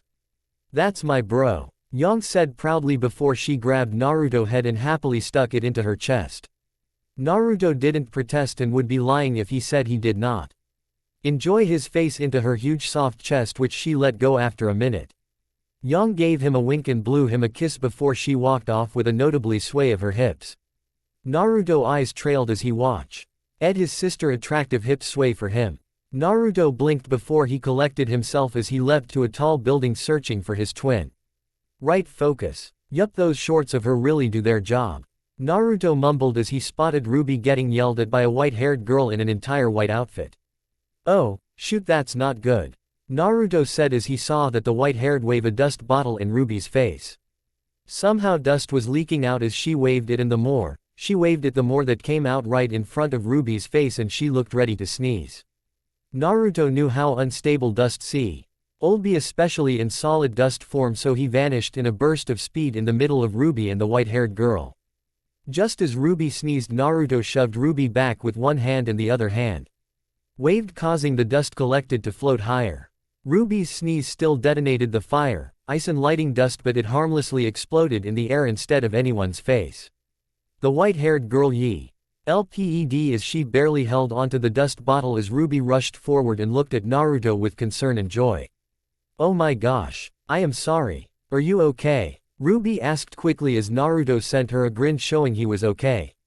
The white-haired girl was however not so calm. You fool. You almost caused an explosion in my face to go off. What are you doing? Do you ever think before you act? The white-haired girl shrieked at Ruby, who looked down. Naruto however was not having this pampered-looking girl talk down to his twin. Hey princess, Naruto called out as the white-haired girl looked furious at him now. It was an accident and no one got hurt. Okay, Naruto said sternly as the white-haired girl put her hands on her hips in response. If anyone is to blame, it's you, Naruto told her as she looked shocked but instantly angry. What did you say? My fault. It's that klutz over there who almost blew me up, the white-haired girl said in anger. Ruby looked down until Naruto gently pat her on the shoulder as she looked up. Maybe Ruby nose was the trigger, but your faulty bottles leaked dust in the first place, princess, Naruto informed her as Weiss huffed and crossed her arms in annoyance. Naruto finally took the time to look the girl over. She was a petite-looking girl with B-cups at best, with white hair and a scar across her light sky blue eyes. She wore a white jacket and a white mini dress like Ruby's that ended at her upper thighs. Unlike Ruby however, she did not wear stocking or even socks, leaving her legs exposed until her white knee-length boots. Naruto did notice the inside of her jacket and boots were red. She was wearing a rapier on her waist. Stop calling me princess. Besides, aren't you too young to attend Beacon? The white-haired girl shouted, pointing at the twins as someone else walked in. Heiress actually of the Schnee Dust Company. Weiss Schnee. A black-haired girl with yellow eyes and a black bow on her head as she walked in and studied there with a book in hand. Weiss looked proud until the black-haired girl added, the dust company who abuses its finest workers and has questionable immoral mining practices. This made Weiss' face red with anger. Why, I never. Weiss huffed before she stormed off with her dust bottle in hand. You would think the rich Schnee company could afford some decent bottles to store dust in so it doesn't leak out, Naruto said sarcastically as Ruby snorted while the black-haired girl smiled. Indeed. My name is Blake. Blake greeted with a nod as Ruby looked nervous. Hello Blake. I am Naruto and this is my twin Ruby Rose, Naruto replied with a wave as Ruby hid behind him with a nervous wave to Blake. Blake nodded, seeing the similarities. Naruto and Ruby had different eyes and hair colors, but their skin and faces were very similar. Blake decided to ask based on what Weiss said. So, is it true you are both younger than the 17-year-old age requirement? Blake, seeing Ruby look around nervously while Naruto shrugged. Yeah, but think too much into it. I am sure we won't hold anyone back, Naruto told her as Blake just looked at him for a moment before nodding. Anyways, I will see you at school later. Later, it was a pleasure to meet you both, Blake said as she walked away as Naruto gave her a wave. Naruto realized Ruby was no longer beside him and quickly spotted her standing together with Vomit. boy, making Naruto both annoyed and angry when he saw the blonde try to flirt with his innocent sister. Naruto quickly walked over with a forced smile on his face. So, what's a cutie like you called? John asked, trying to act confident towards the cute silver-eyed girl. His mother and sisters always told him girls liked confidence, so he decided to try it out. Ruby looked utterly confused at John. But before she could answer, her brother decided to answer for her. Hey, she is Ruby Rose and I am Naruto Rose, her twin. Naruto said with mock politeness as a dark aura which Ruby didn't sense appeared behind him. John, however, could sense it and was frightened to his soul. This blonde looked a lot more powerful than him, and he was the girl he was trying to flirt with sister. It was an unspoken rule that his sisters stressed to him many times: do not hit on a girl when their brother was near. It would mean pain, and judging by his "I will kill you slowly" look, Naruto was very protective over his twin. Naruto. Ruby cried in happiness as she instantly stood next to his side, which made Naruto give a warm smile in return. It's Vomit Boy from the Bullhead. Ruby told him as John's self-s team plummeted as the girl only remembered as the guy who vomited in front of everyone. Actually, it's Jane Arc. John said with some depression as Ruby nodded. Naruto put a hand out in greeting, which John fearfully took. Hello John. Nice to meet you. Naruto said with a dark undertone, warning John not to hit on his sister again, which John got the message loud and clear. Naruto gripped his hand for a moment, making John whimper before he released it. So, any idea where the ceremony will take place? Ruby asked as John shook his head. Naruto pointed to the large building behind them as they said, "Oh," with their mouths. Blake was heading that way and I see a lot of people going that direction. Naruto stated the obvious as the three of them started to walk towards the building. So, Vomit Boy. Naruto started as John's head drooped, making Ruby laugh. Please don't call me that. John said, depressed. Fine John. Just a fair warning, I got another sister Yang, and if you hit on she will punch your face and I will stick a wig on your head. Naruto said with an innocent smile as John gulped. He wouldn't do that, would he? John asked in fear as Ruby tried to give him a reassuring smile but didn't deny it. She remembered the one time someone at Signal called her a weapons freak, and the next morning had 7 orange paint balls explode from his locker. Of course, Naruto had a detention, but that reputation stayed with them during their time at school. Or another time when a guy tried to grope Yang, she punched him in the face, leaving it bloody in one hit. Well, Saint, stay away from Yang and you should be fine. She has blonde hair and a big chest. Ruby told him as John started to daydream until a glare from Naruto made him come back to reality. The three of THM arrived in the main building soon after. Naruto and Ruby got plenty of laughs at John having motion sickness, while John was more than a little shocked that Naruto and Ruby were 2 years younger than he was but allowed into Beacon. They waved goodbye at John, who got depressed. He was about to flirt with the pretty blonde waiting for Naruto and Ruby but remembered the warning and he saw the blonde call Ruby sis, so he stayed away and sulked in the corner. So how was your first day alone, sis? Yang asked casually after hugging her siblings towards herself. Well, I met this mean girl who I almost blew up, Ruby said bitterly while Yang looked at Naruto with confusion. Blew up? Yang asked, not believing Ruby. Yes, she sneezed and detonated some dust crystals, but I saved her, Naruto informed Yang as Ruby got flustered. Well, why did you leave me alone anyways? Ruby demanded as Yang pointed at Naruto, who sighed. I wanted to see what would happen, and besides I was there after like 2 minutes. I never thought you would get into trouble in that time, Naruto told her as Ruby mumbled in embarrassment. This got chuckles from the blondes. Soon after the siblings arrived at the Con training area, Yang took notice of the blonde looking like a kicked puppy after Naruto and Ruby left to join her. So, guys, who is that dork version of bro moping around? Yang asked with a raised eyebrow as Naruto smirked and Ruby sighed. Yang barely remembered Vomit Boy from the Bullhead, but she was interested to see why her siblings were hanging around him. Sis, that is John and he is kinda nice, Ruby chided as Naruto shrugged. He is not bad. If he tries to look down your shirt or check out your ass, just punch him in the nose and he will get the point, Naruto said flatly as Ruby sighed in exasperation. Yang gained a huge smirk when she could detect the tiniest amount of jealousy leak through her younger brother's normally calm voice. She was both flattered and amused at Naruto's reaction. Yang barely spared John a look before thinking, bro has nothing to worry about. Even if I was not in love with him, I wouldn't consider dating that John guy. He is pretty wimpy to me. Plus I can't forget his pukey face from before. An2, Yang thought to herself snugly while she leaned into Naruto just for a moment. Naruto felt his tension relax when he felt his cider press her huge bust against him just for a moment while Ruby just smiled standing on Naruto's other side. Unbeknownst to the Rose family, Yang considered herself a Rose despite keeping her father's last name there. He was a beautiful if not somewhat muscular redhead looking at the siblings with interest, in particular Naruto. Before any more conversations could start, Professor Ozpin took to the stage and coughed into the microphone, making every student turn around to look at him. Students, I will keep this brief. Many of you have a fantasy-like idea of what a huntress or huntsman really are. I am here to quash those ideas.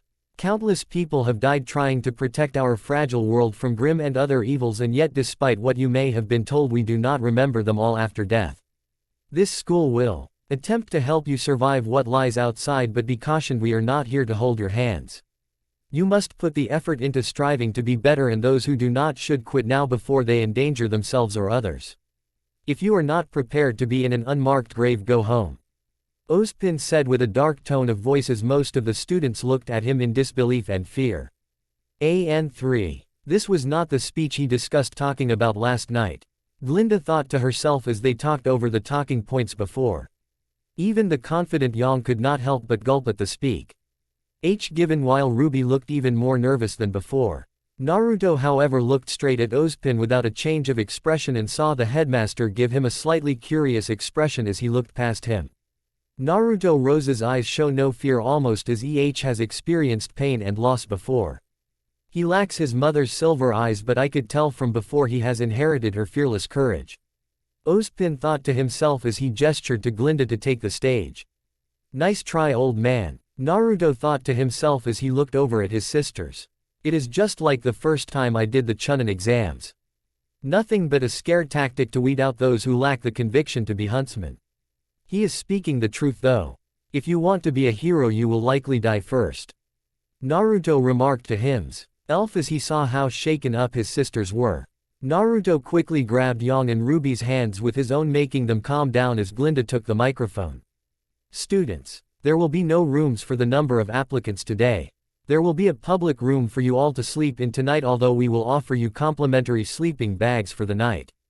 Tomorrow will be your entrance exam, so I suggest you get your rest tonight. Goodwitch announced as several grumbles could be heard in the crowd about the lack of bedding. Wimps. Naruto whispered in annoyance as even as a genin he was expect Ted to sleep outside on missions outside of the leaf. Silence. This is not your home right now. If you wish to sleep in a bed, go back to yours right now. Anyone who cannot stand to sleep on the floor has no right to be a huntsman or huntress. Goodwitch shouted sharply as everyone became silent at her proclamation. Goodwitch soon left the stage, which the students to be took as a sign they could start to head to the main room where the signs were pointing at. Yang grabbed her siblings and started to walk towards the room as Ruby looked around nervously. Scary stuff, huh? Ruby asked as Yang gave her an uneasy smile.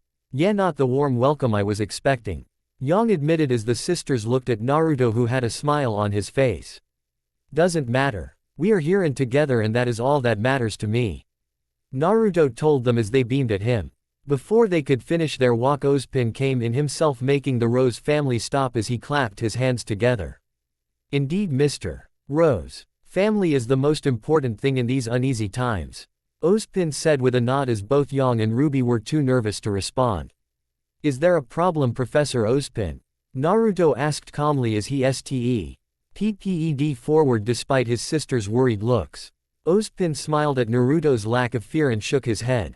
No problems, Mr. Rose. I have a message for you that is best to be shared in private. Ozpin told him as Naruto blinked before shrugging. Save me a space. I will be there before you are asleep. Naruto told Yang as Ozpin nodded his head. Ruby and Yang shared a look before they waved and walked with the other students. Ozpin and Naruto walked on a different path until they reached a door leading to the outside of the school. Naruto stopped when Ozpin did and gave an expectant look.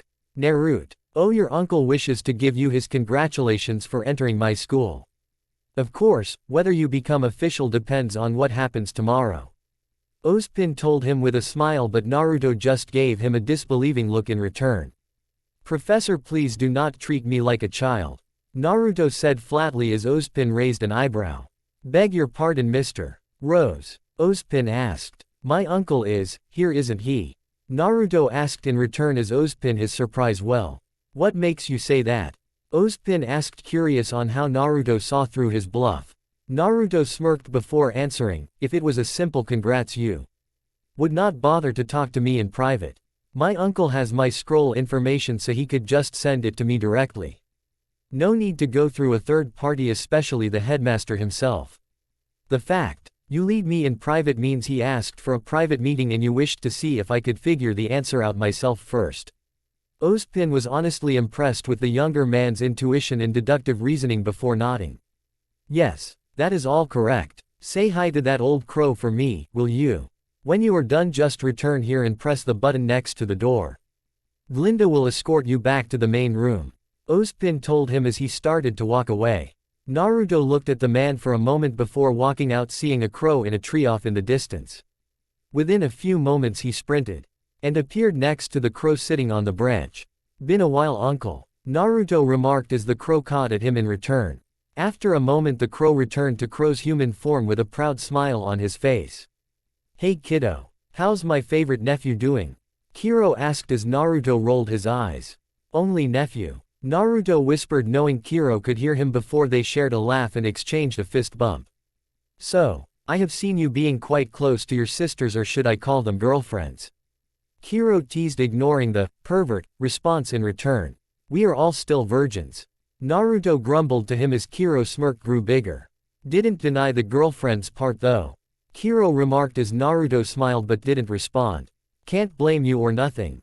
Ruby will turn out like your mother, while Yang is basically like my sister but bigger chest, Kiro said as Naruto's smile turned into a mocking smirk. Ah, projecting, are you? Tell me, did you ever do the nasty with your sister? Naruto asked as Kiro stuttered, making Naruto laugh. Nothing wrong with it, as incest is not even frowned upon much here, besides maybe uptight people like the Shnees. That is what you were going to say, right? Naruto asked rhetorically as Kiro's eyes narrowed, but he didn't deny it. No, I never did the nasty with Raven, Kiro said with a shudder before he sighed. My sister is nothing like yours. She has made her choice, I have made mine, Kiro said with determination as Naruto looked off in the distance with a sift look in his eyes. No matter what darkness someone you love chooses, you can't give up of them. You will always try to help them even if they scorn your help or love, Naruto said wisely as Kiro gave him a knowing look. Thinking about your past with Sasuke? Kiro asked as Naruto nodded. Over the years after Naruto regained his memories, he shared his entire past with Kiro, the only person who knew who Naruto really was. Kiro did not treat Naruto any differently after hearing about his past. If anything, he admired the young man even more. He could not honestly say he would choose to reincarnate into a different world over being at peace with his loved ones. Yeah, he was a stubborn idiot. Like I was, and I brought him back, and I think your sister might be the same way. Of course I intend to knock her on her ass for leaving Yang like that, Naruto declared as Kiro gave him a sad smile and knowing whether his sister could be redeemed. Sasuke and I do not share blood, but he was my brother all the same. Just like you share no blood with Ruby or I, but you are still our uncle and family, Naruto told Kiro seriously as Kiro's smile grew happier. Just like everyone in the village was your family blood, or not, right? Kiro asked rhetorically as Naruto chuckled as his silly but honest answer to Sarada question on what family was. Naruto was silent for a moment before saying, you know, you can ask for Ruby and Yang and I will step aside so you can have a moment. Naruto suggested, only for Kiro to shake his head furiously.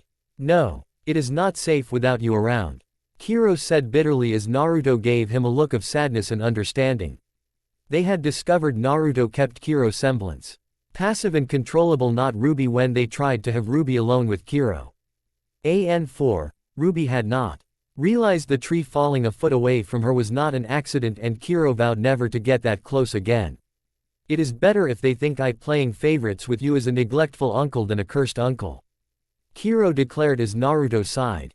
He respected Kiro too much to betray his trust and tell his sisters about their uncle's semblance. Naruto told him the truth, and Kiro kept it a secret even from Ozpin and Tai, so he would keep Kiro's secret.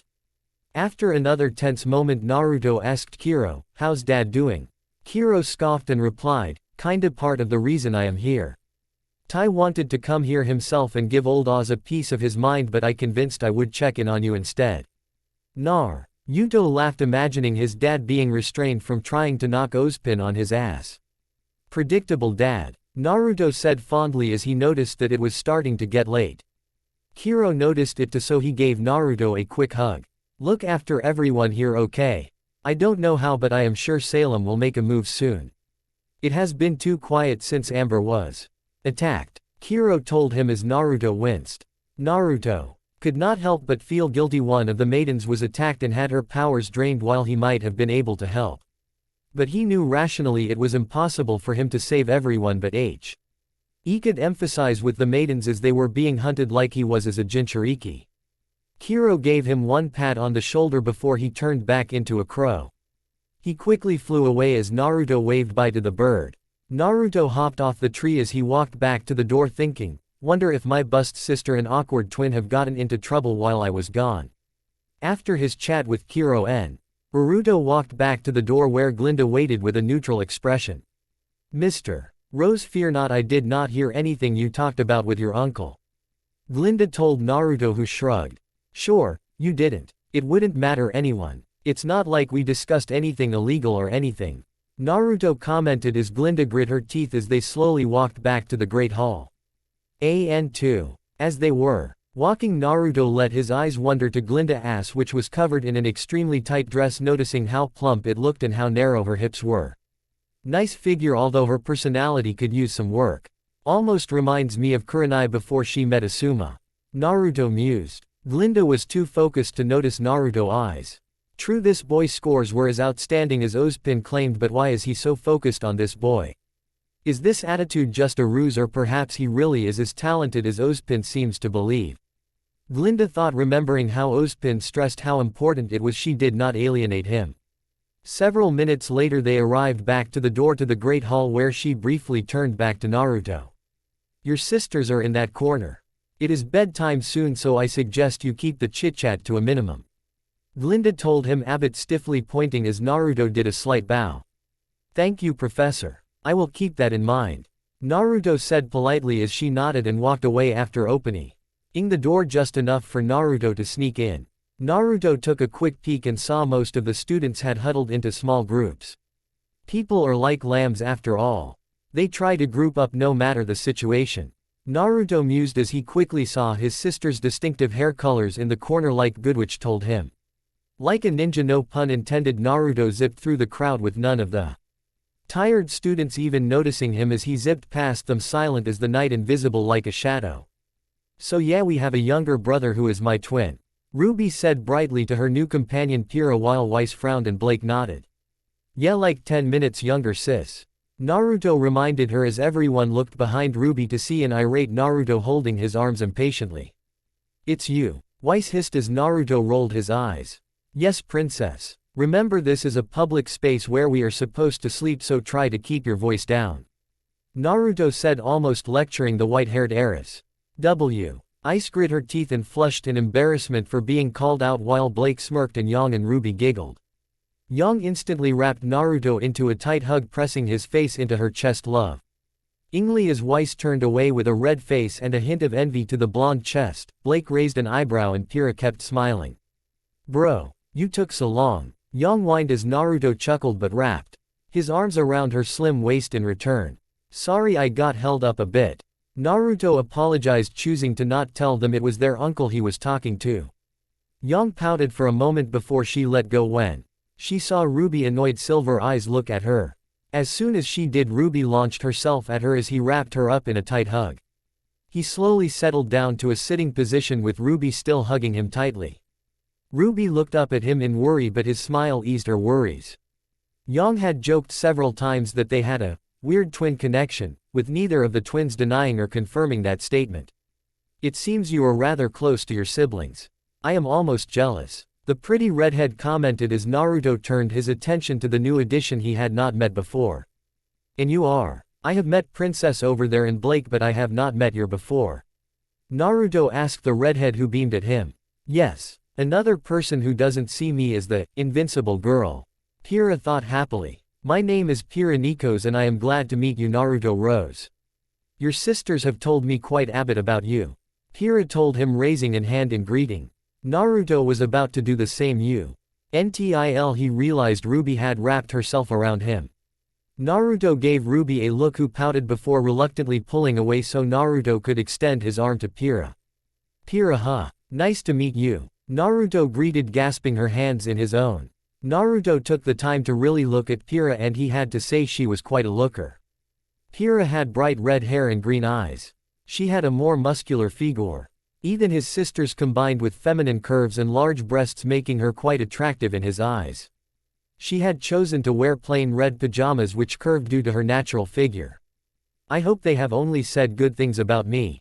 Naruto asked inquisitively as both his sisters looked away from him. Quite. Ruby considers you quite a superhero, if her words are anything to go by. Pira marked as Naruto sent an amused look to his red-faced twin. Blake had chosen to zone everyone out and go to her little corner to sleep, while Weiss had already complained to herself and walked off in the middle of the talk. Stupid blonde. Who does he think he is? Well, whatever. His sister and him are probably not going to make it anyways since they are too young. They can go home and come back in 2 years, and by then I won't have to see them. Weiss grumbled. Although she did want them to die, she still thought they were rather crude for her tastes. Well, she has never said that to me. But nice to know my big sister sees me as a hero. Naruto said teasingly as Ruby looked away with a huff. Pira laughed before she saw everyone else starting to fall asleep. She gave Naruto a warm smile before she started to walk away. Well, it looks like it is night time. It was a pleasure to meet you, Naruto. I hope to see after the test is over, so try you best, okay? Pira told him with a wave. Of course. Pleasure was all mine, Pira. Naruto told her back with a wave and smile. As Pira walked away, he took a brief look at her hips and ass, thinking they were rather nice. Ruby had a frown at her twin not spending all his attention on her, while Yang was annoyed the redhead seemed to have made her younger brother interested in her without trying. What does Red have that I don't? I think my chest is bigger than hers and my ass has got to be at least better. Yang fumed as Naruto turned back to his sisters. So bro, do you have a bit of a crush on Ms. Nikos? Yang asked with a fake smile while Ruby looked confused. Crush? Naruto doesn't get crushes, Yang. Ruby said with certainty while Yang still focused on Naruto's reactions. Well, redheads are a certain exotic look and she did have pretty eyes. I mean, I could see why guys could fall heads over heels over her. Naruto remarked in a teasing tone. Naruto intentionally looked away while peeking out the corner of his eyes as if he was really thinking this over. Ruby looked at him confused, thinking it was just a general compliment, while Yang grit her teeth and her fake smile grew. Well, I think Pira still has some growing to do compared to some of us. Yang said with a deliberate tone, incidentally pushing her arms underneath her well-developed chest to prove her point. Naruto decided to continue the teasing. Well, maybe Pira would let me measure her bra like certain people. Naruto mused, subtly pointing out how Yang had no problems letting Naruto measure her bras under her own insistence they didn't quite fit her chest. Oh really? Maybe Pira would like to have a brawl to see if her fists can match her chest. Yang said with a threatening tone as her eyes slowly turned red and her hair started to flare red with flames. Ruby whimpered and instinctively went behind Naruto in fear. Naruto knew his teasing had gone too far, and with practiced ease he went up to Yang, holding her by the waist. Naruto looked directly in the eyes and spoke with pure sincerity. Yang, you and Ruby are the ones I love, and that is the truth. Naruto blue eyes bore into Yang's red ones, who sighed before her eyes returned to their bright violet color. Thanks bro, Yang said softly as she curled up next to Naruto on one side and snuggled up to him. Naruto looked at Ruby, who nodded, bringing her own blanket with her and snuggled to his other side. Naruto brought both blankets over the three of them as they relaxed and fell asleep together. Naruto and their family had discovered over the years Yang had an insanely bad temper and she was quick to anger. While even at her worst she would never hurt Naruto or Ruby, no matter how angry they had discovered the rest of the family was not so lucky. Taiyang had almost several of his teeth knocked out when he had foolishly tried to calm his irate daughter. Kiro's quick relaxes were the only saved him from Yang's punches when she was pissed off. Summer on the other hand could cow Yang just by holding her close and telling her stepdaughter how much she loved her. This always calmed Yang down, much to the relief of the rest of the family. When Summer had died, Naruto had seemingly taken over this role. Naruto could calm Yang down in a similar manner, or in certain cases a kiss on the lips, which seemingly converted her anger in lust and love. Ruby, despite being safe from Yang's wrath, was not willing to test her luck, so she usually let Yang punch her anger out on the environment and trees. Yang occasionally apologized for her outbursts, but she refused to do so towards Kiro W. He made somewhat perverted jokes for fun to get a rise of his niece. Naruto dreams, despite no longer a Jinchuriki, were often haunted with memories of his previous life, which luckily, he mostly forgot the next day to not disturb his sisters. Kiro was the only one he could talk to about these memories, as he was the only one who knew the full truth. Naruto and Kiro had discussed countless T's telling Taiyang about his true self, but they knew Taiyang would never let him grow up, especially if he knew exactly how much pain he went through as Naruto Uzumaki. Naruto also wanted to keep his sister's love pure and innocent, so he decided not to tell them about a past that would no longer matter. The next morning Naruto woke up earlier and woke his sisters up, which they grumbled to do but did so. Despite them not feeling ashamed of their relationship together, they agreed it would not look good on their first day if they woke up in what many would consider a much too close sleeping position for siblings. Yang and Ruby had changed into their normal combat outfits, while Naruto had changed from his casual wear into the same battle outfit as Ruby. By the time the rest of the potential huntsmen and huntresses were awake, the three siblings were already prepared for what was there to come. Naruto and Ruby went to the locker room to pick up their original outfits and went to change out of their pajamas. Yang had already changed into her combat outfit and ignored the boys drooling after her and a few girls as well. When Naruto changed, he had a few girls look at him and blush, making him mentally sigh, as he knew objectively he was rather attractive even when younger than the rest of the students here. Ruby pouted as her petite frame hidden in her clothing made people assume she as a cute figure, so people were more drawn to her good-looking twin. Seems like I can't get rid of fangirls no matter where I go. Naruto mused, remembering in his past self after the fourth ninja war. He had countless female fans, especially before he got into a relationship with Hinata.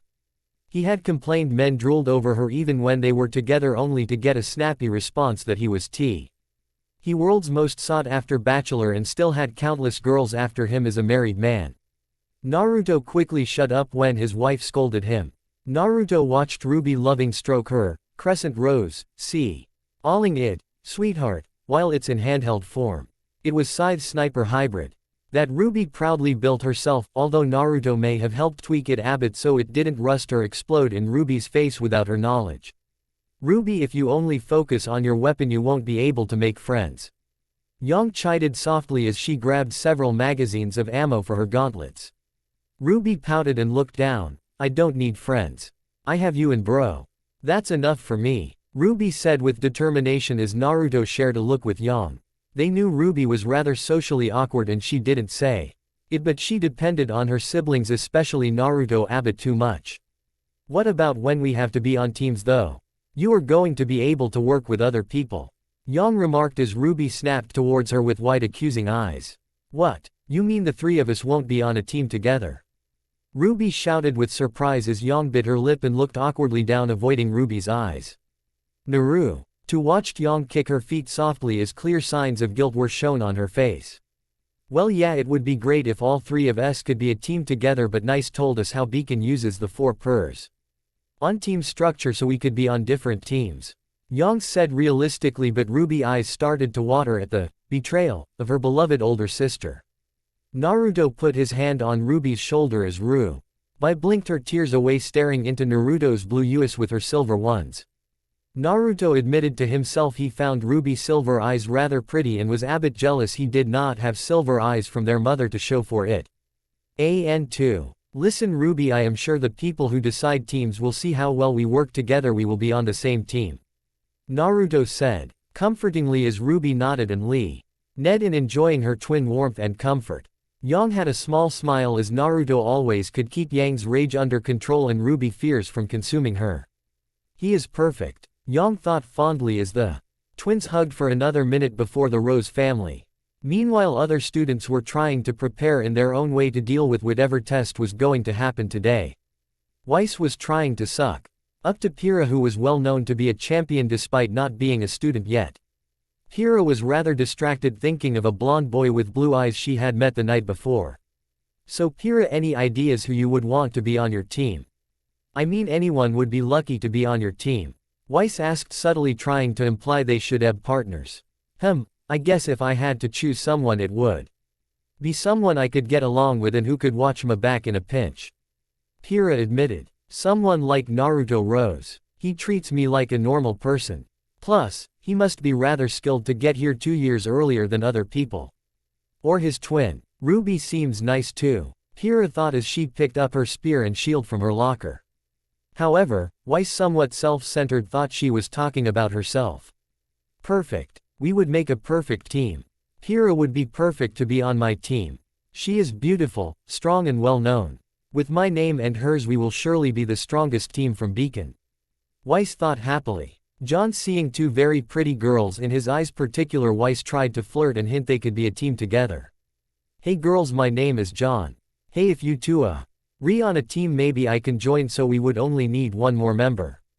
John suggested while Pyrrha gave him a polite smile. Weiss gave him a look of annoyance. Well John, anything can happen, Pyrrha said cheerfully, making John's confidence rise.